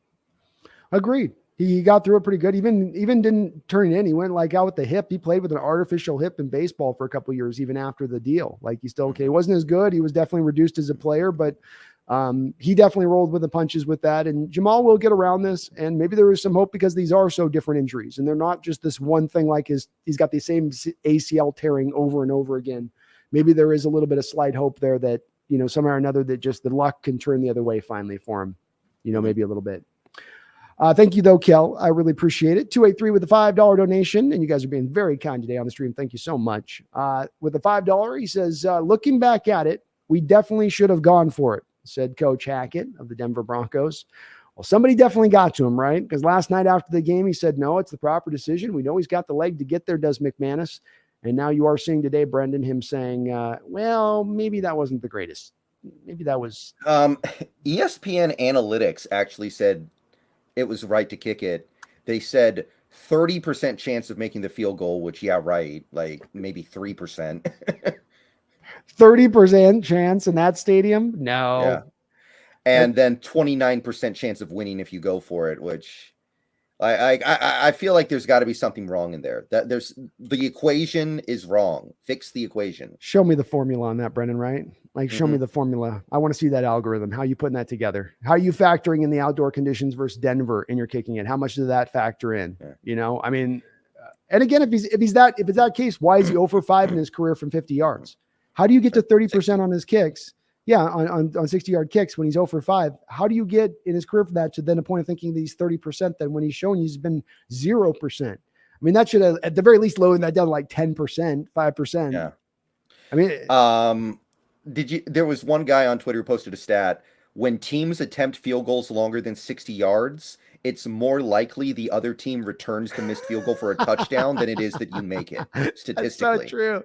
I can remember seeing a lot of moments, right? They catch it on the back end line, then they do that casual thing where they walk out oh, the play's over.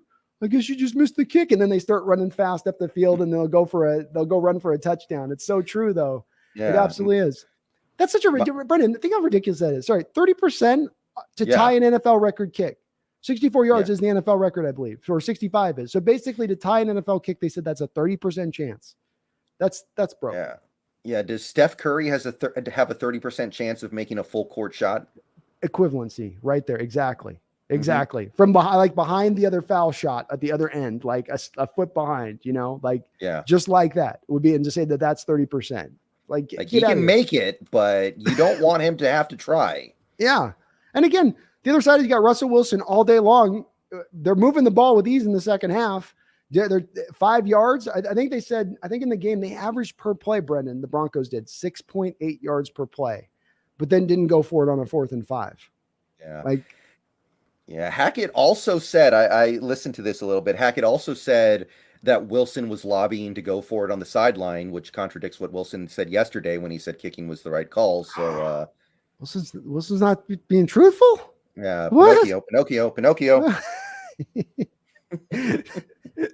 Oh goodness! I do dare you say the hell you say? Not my Russ. Well, he's trying to back up his coach. To Russ's credit on that, he's backing his coach up, which is at least good to see from his standpoint there, because he's heated about that. After in the locker room, he probably grabbed Hackett and pulled him close and said, "Don't you ever not trust me again, you son of a bitch! I'll have you out of here on a rail. I know Peyton Manning. I'm friends with Peyton. I can get you out of here." Yeah, yeah. It will never make sense that they actually tried to kick that. It just hysterically terrible decision. And they had 2 minutes to think about it. You had the timeout. You had our timeout, and nobody throws themselves in front of it. Hey, no, we need to go for this, please.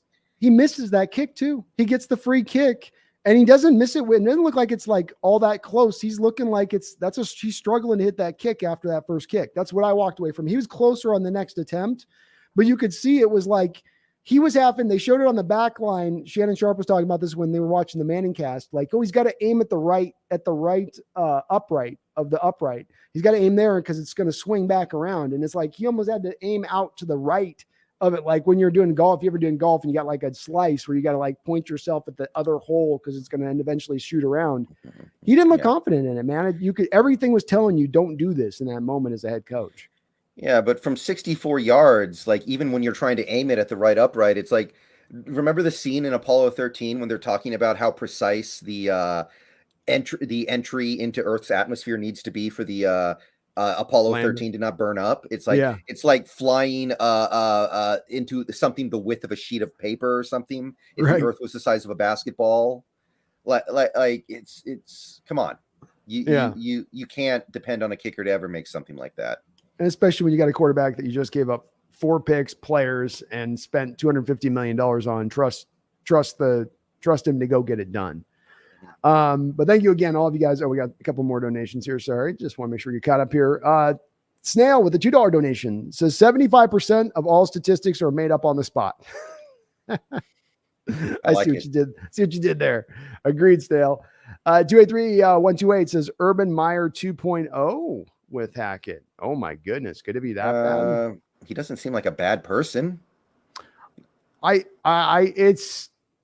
don't know. See, the thing that I thought was where he was going to ride or die on this was how much control he gave Russ. And if he just let Russ basically do the Peyton Manning thing, which is it's my offense, or the Brady thing of it's my offense, I'm going to run this as I see fit. And you'll kind of take your marching orders to a degree for me. But the fact that he went for it on downs like he did, maybe it's indicative that there's a little bit more from Hackett in exerting a little more control here, and not letting as much, for lack of a better term, Russ cook, so to speak, even though he ran through as much as he did in this game. But I don't know. Well, it's too early to tell on Hackett, I guess, but it's not a good opening to your career to have the boneheaded mistake of the coaching year happen in your first game when so many eyes are upon you in such an important game. He's going to have to overcome that just a tiny bit. They're going to have a great year. No one will talk about it, but if they struggle, this will sit as the figure piece for trying to oust him.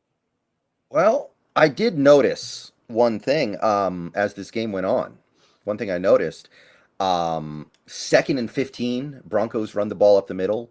There was a 2nd and 18, Broncos run up the middle. I was like, did Pete Carroll go to the other sideline? These are the kinds of things we did with Russ that drove us crazy. Yeah. But here we are, Russ-centric offense. They're still running the ball on 2nd and long, setting up 3rd and long, setting up a punt.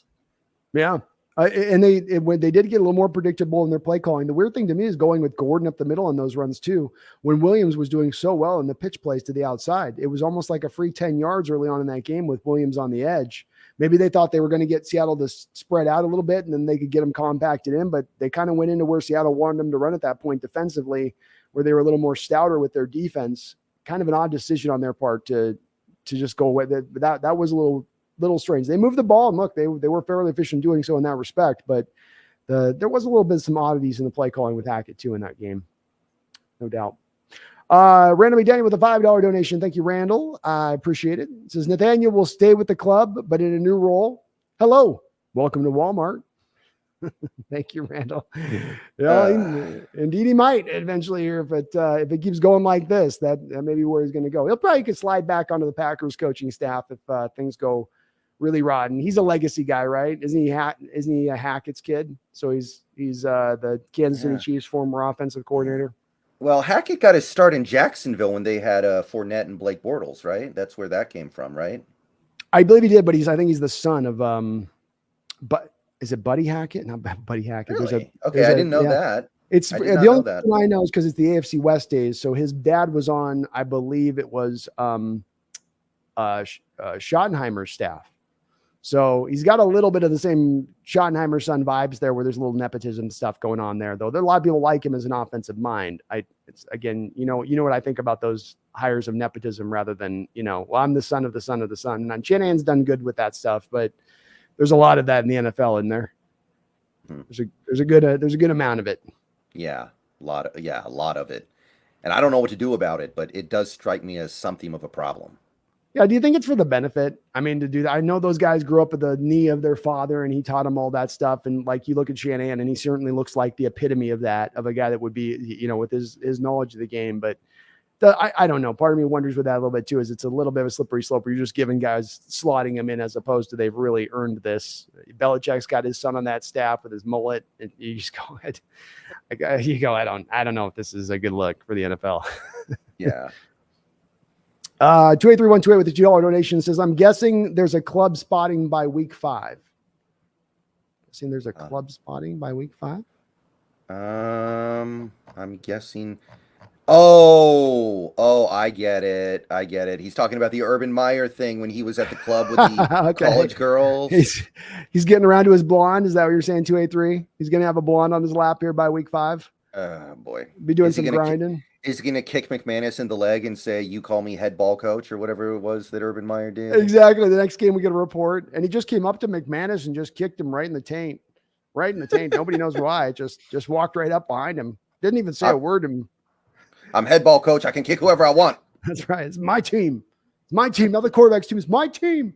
I'm the leader, damn it. I'm in charge. Screaming to the wind.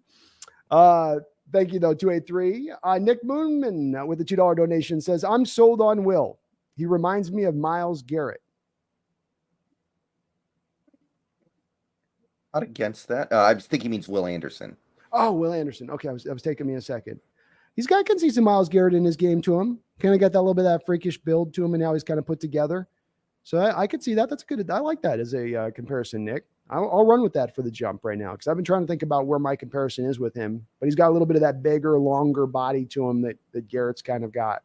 But good strength, just good natural power to his game. It's better than your Matt Corral comparison. That's right. He's definitely no Matt Corral. He's got no Matt Corral freaking ankles. That's for sure. That's still my favorite player comp, Johnny Manziel. It's like, that is the lowest of the low. Oh, it was on point. It was on point though, man. Man's already down, and they traded for Baker pretty quickly after they looked at him in OTAs. Rookie, they're like, he's not going to be able to push Darnold. Let's get Baker. But we're already spending $18 million, coach. Yeah, let's spend another $18 million. He's not ready. No. Yeah, Matt Rule's about to get fired if they don't win this season. So what does he care about money? For sure. I think he's going to end up at the college game. So yeah, he don't care. He was like, damn the torpedoes in the future on that one. Just get it done by any chance. Don't have me running out with Sam Darnold and Matt Corral at the quarterback position. We're not winning jack squat. Mm-hmm. Not that they are anyway. Again, Baker's not the answer as I think we're seeing here with Carolina. Maybe he turns it around, but boy, he didn't look good to me in that game. I watched a little bit of it, and I thought he looked pretty kind of lost.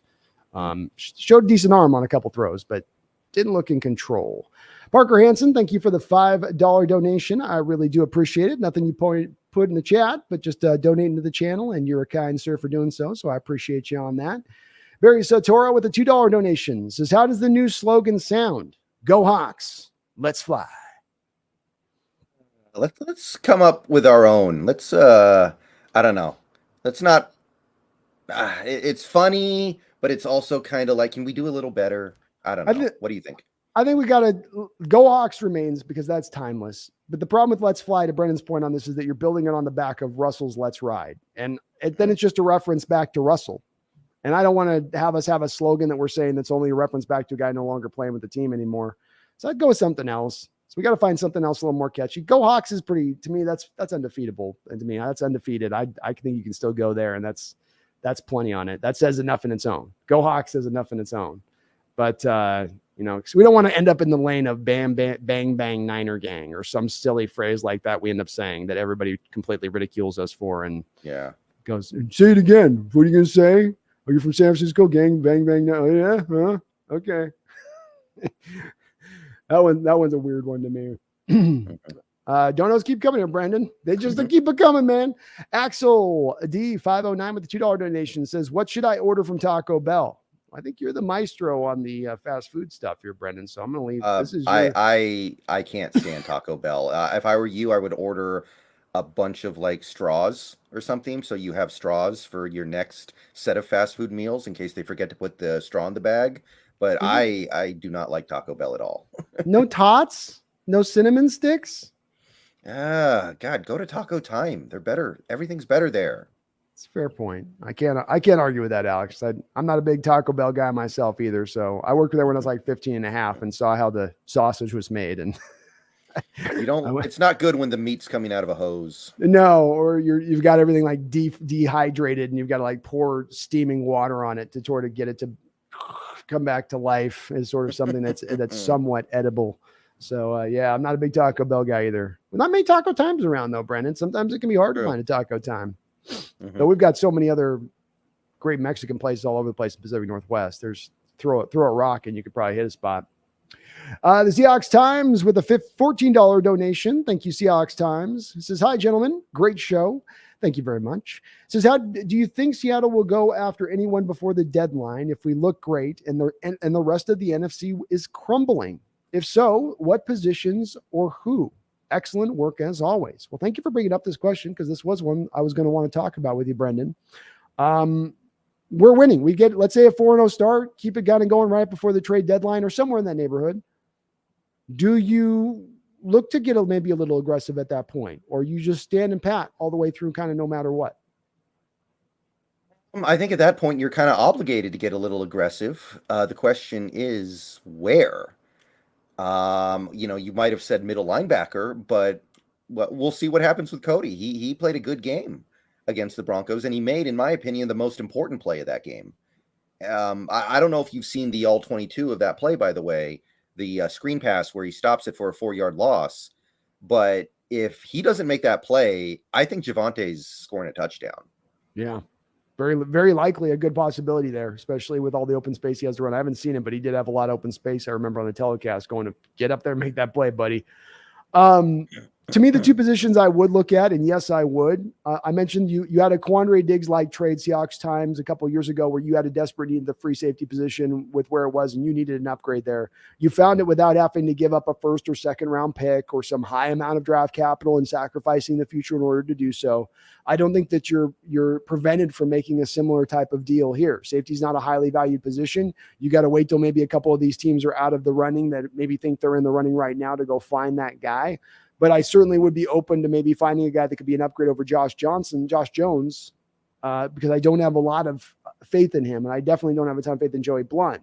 Neal can come back, but even him, I don't want him starting out there and just running with him and saying, let's just try this as we go, especially if the team's good. This is under the thought process that we'd actually be good around the trade deadline, that we would be players. I also think that Roquan Smith still does remain a possibility. The Bears are not in a position to likely sign him at this point moving through the rest of this year. And if he's looking at free agency anyway, and the Bears aren't looking at they're really, I don't think the Bears are going to fall back to earth here. They benefited from a monsoon. They're not that good. The roster is as bad as it is. They're going to be in sell mode most likely at the deadline, and he's their one asset that they have to sell. What else do they have to give? Who else is who's going to take Singletary maybe? Mooney maybe if you want to. But again, are you wanting Weren't they thinking about trading Jenkins, the offensive lineman? They were, but they need offensive line help, and he's played pretty good for them at right guard since they moved him from tackle. So that's they're going to try to, I think, build more of the offense. So if they can get just recoup some value for Roquan around the trade deadline versus knowing he walks for nothing at the end of the year, maybe they potentially do, and maybe you can get him for a little bit more of a depressed value. I think absent that, Brendan, I don't think that there's any other positions you're really going to target. Maybe a pass rusher if you get a little lighter between your three guys you're running with Darrell Taylor, Uchenna, and Boye. But I think everywhere else you feel pretty good about your depth and you feel pretty good about what you're running out there as it stands right now. And there's certainly a trade that could materialize, but am I missing something? I'm thinking like defensive line maybe. Puna actually played all right. They actually showed he got 3 pressures on Wilson in that game. Maybe a defensive lineman though if the Puna stuff doesn't work out. Maybe that's a possibility. If Alton Robinson's out for the year, which they're saying he might be, you probably need to at least get a passable rotational edge. Yep. I think you absolutely would want to target that almost at the forefront then, because you want to be 4 deep there. You don't want to just be running with 3 guys. That's too light. And you just don't have any good options behind those guys right now with where the roster is. So that's probably as much as any. If Alton is in peril this year, that's probably a place that you look very, very hard at here. Because that's also that's one of the positions that's easier to add, isn't it, Brendan? I mean, that's getting a pass rusher. You usually get the guys 32, 33, right? He's only going to be able to really rush the passer, but he can still do it pretty relatively well. Like we got Freeney at the end, and kind of in that role where it's like he can't, maybe doesn't play the run anymore, but he can at least do that decently well. He can hold up at least there. So those are the 3 positions: middle linebacker, maybe middle safety, maybe probably a rotational pass rusher if Alton Robinson is dinged up. Seahawks times. But thank you, man. I appreciate. Thank you for the donation. Adrian X with a $2 donation says, "Be honest, why you guys hate Pete? He did build this." Hate Pete? Yeah, I don't know where this one comes from. I got to be honest. Yeah, Adrian X, I'm with this one. Only just kind of makes me confused as much as anything else. I do hear it from time to time from people in the post. I don't know if it's that they're responding to people in chat or they're saying it about us. I think the hard part that gets here, Adrian X, is that people tend to think in very black and white terms, as opposed to being able to think with a little bit more of a nuance in a situation, is saying, okay, this not everything is black and white. And sometimes there's, as we say about portions of blame, there's different portions of blame to put out.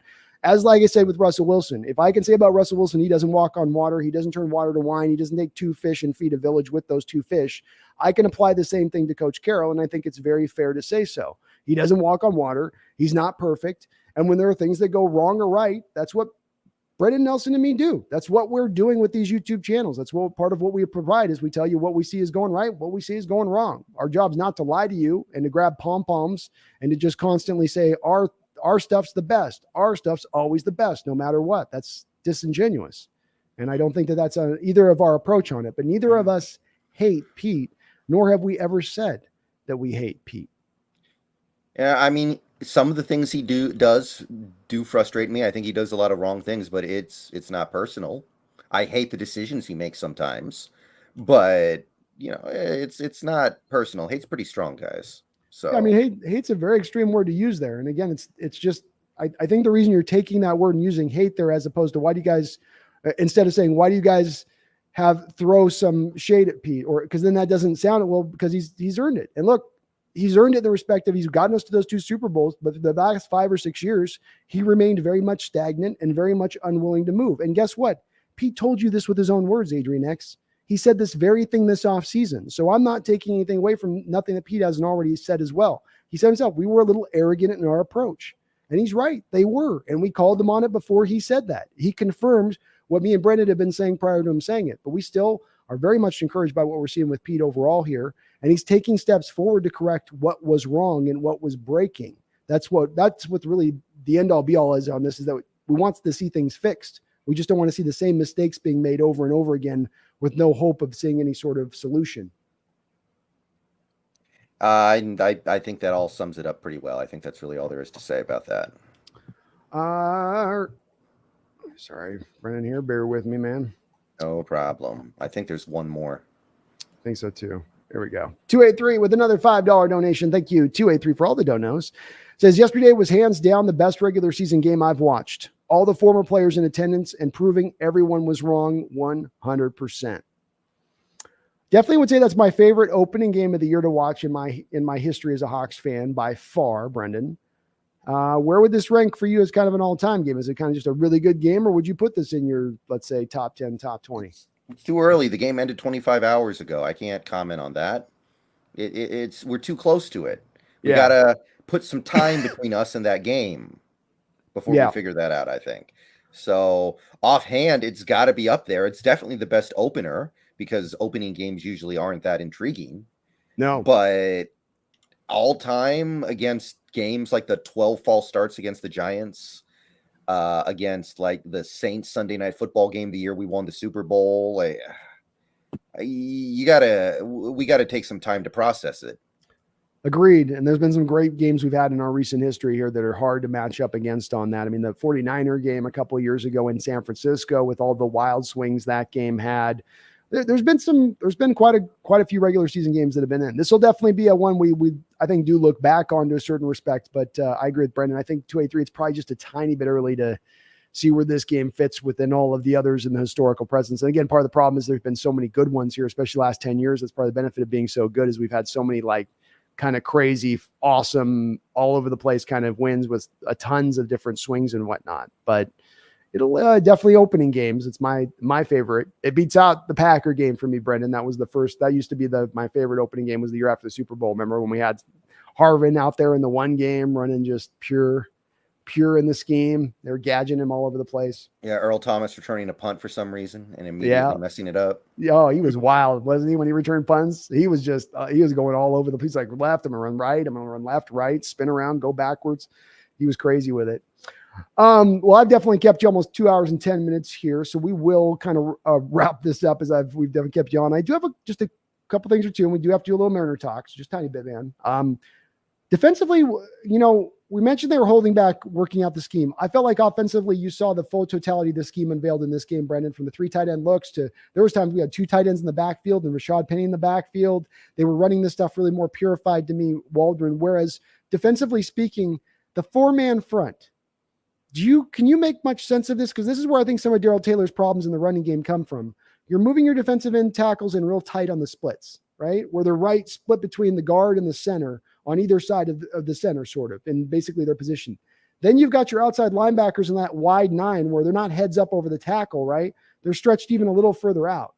And it seems to me you've got some natural rushing lanes you're creating just by the alignment because you're sort of doing a hybridized 3-4. No, you're not running some 3-4 and 4-3. What you're doing is taking a 4-3 and having the defensive tackles run as a 3-4, but without the third defensive lineman kind of.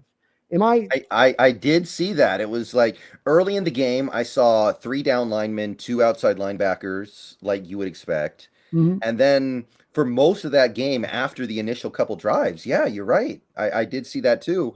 And it is kind of confusing, right? Because it is different, but is it actually good? I know we ended up playing nickel almost that whole game. I think that's part of it, but yeah, I don't know about that one. It does seem like you're giving up a lot in the running game. I just feel like you're opening a lot of double teams up too, because you got that so much space there with the center. So if the center want to come up and then take on one of those defensive tackles, then the guard can naturally come down and provide a very easy double team. And then Taylor's standpoint, he's got to hold. So on that edge, he's playing a little wider. His first job is to set the edge, or Chenna as well. They got to set the edge first and foremost. But when there's this huge hole between where you're setting the edge and where your next defender is at, naturally speaking, he looks way worse in the running game when a guy runs by him, but he's got to keep that first job in that role, which is setting the edge and not letting the guy get to his outside shoulder there in the running game. So it's a little bit of like, I feel like they're putting their guys in a little bit of a pickle with that formation as far as especially defending the run. Might help them as far as rushing the passer, but just defending the run, it seemed to put them a little bit behind the 8 ball in this game, especially when they ran wide. When they went up the middle, we were able to deal with that. We had 2 big guys there at that point. So it was everything's fine. But when you went wide, it was a little bit of there'll be something to track and monitor. We didn't see as much of the blitz look. Adams leaving obviously affected this and changed it to a degree, but that was the one strange thing for me in this game I took away for that I just didn't quite completely understand. Was there anything in this game that you took away from that you couldn't quite make heads or tails of, or that you were a little, I didn't expect this. This is a bit of a strange deal. Well, I mean, we already kind of talked about this, but I was not expecting the run pass ratio the way that it was. That was probably the main thing to me, but yeah, I don't know what to make of the defense. There's clearly a desire to be playing this 3-4 style. You can see the edges standing up on so many plays. They're not putting their hand in the dirt that often, but then I look at that, basically the wide 9 thing that you were talking about. And I look at Denver having so much success running to the boundaries. Yeah. And I go, Kyle Shanahan's probably watching this and he's probably very excited right now. Licking his chops, right? Because that's where he loves hitting that outside stuff. He wants to set it, not just from Debo, but how he runs the outside zone. And we'll get more to that, I think, in the prep of the game, but that's going to be one of the keys for Seattle moving forward in the San Francisco game is how they defend outside zone, pitch plays outside, Debo on the fly sweeps, because they showed some vulnerabilities of it in this particular Bronco game, just a little bit in that respect. Well, we will be we will be doing 2 shows a week here, and I want to get to a little Mariner talk with you, Brendan, because you were at a game here, which was one of the games of the year here in Seattle as far as the Mariners go. So let's discuss that in a second a little bit. But we are going to be doing a preview show here soon over on Brendan's channels. We do 2 shows a week, so I'll be back on Brendan's channel on Thursday at 7 o'clock Pacific Standard Time, along with Tuesday also on his channel. So that's how we'll be kind of flipping this along. So if you're not already subscribed to Brendan, I haven't mentioned this already, I probably should have, Brendan, but please do get over to Seahawks Brendon Nelson's channel and get subscribed, as we do this show twice a week, but we'll be doing it on either end of the dial, as they say. Let's talk about these Mariners. I know it's a football channel, but we got our Mariners stomping their way towards the playoffs, looking good, doing so, looking strong, doing so, looking near or close to at their best at this time of year as they've looked all year long in really total. A lot of confidence there, but you got a chance to see what was maybe the Mariner game of the year last week on Sunday night, as the Mariners looked like they were going to lose this game after being up by 5 runs against the former World Series champions of last year, the Atlanta Braves, and they were able to come back. What was that stadium like in there, Brendan? Just tell some of these folks who haven't been necessarily through a playoff situation, especially a baseball playoff situation, when the crowd's into it like that. What was it like?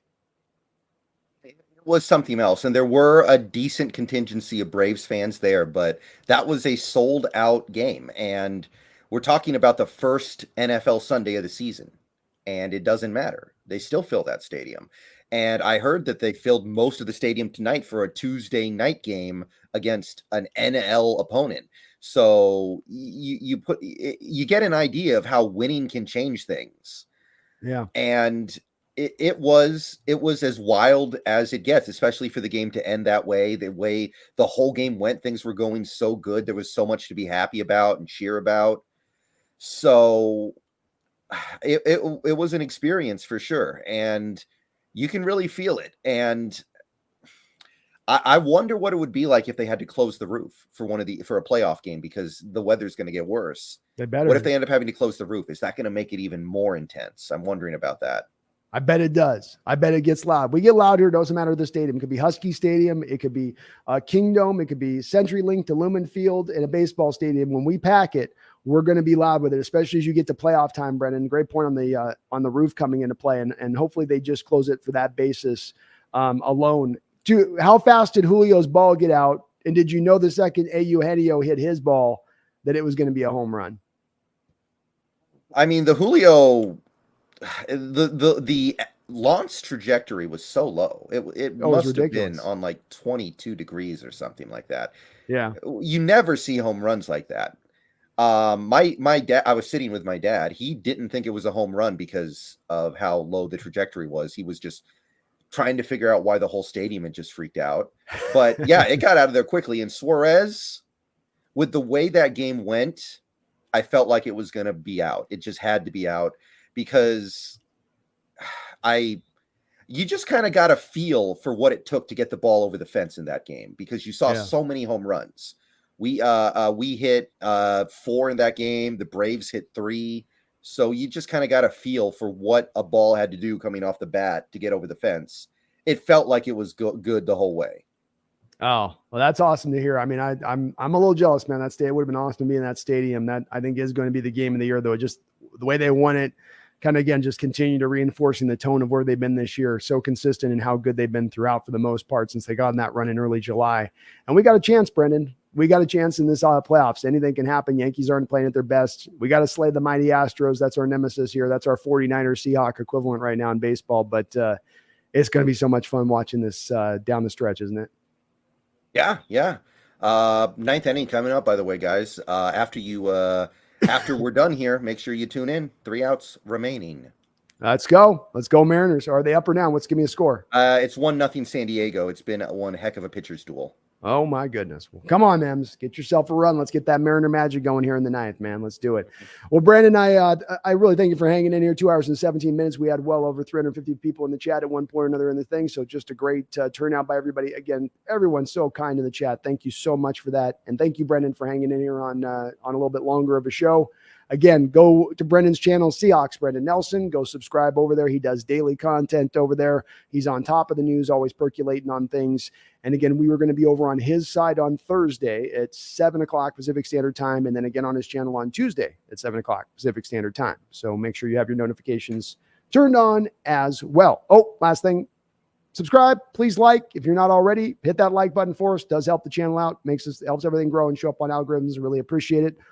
But other than that, I don't think we got to remind them this week, Brendan. I think they're all running sky high. I think everybody's on cloud 9. I think everybody's got a little bit of that hopium they've been smoking through the last 24 hours. But, despite that, I think we should remind them nonetheless. We should let them know just one more time, because we always got to let them know, make sure their mind's in the right place. And that is, don't you guys ever forget, never forget. I shouldn't have to remind you after this, but we're going to do so anyway.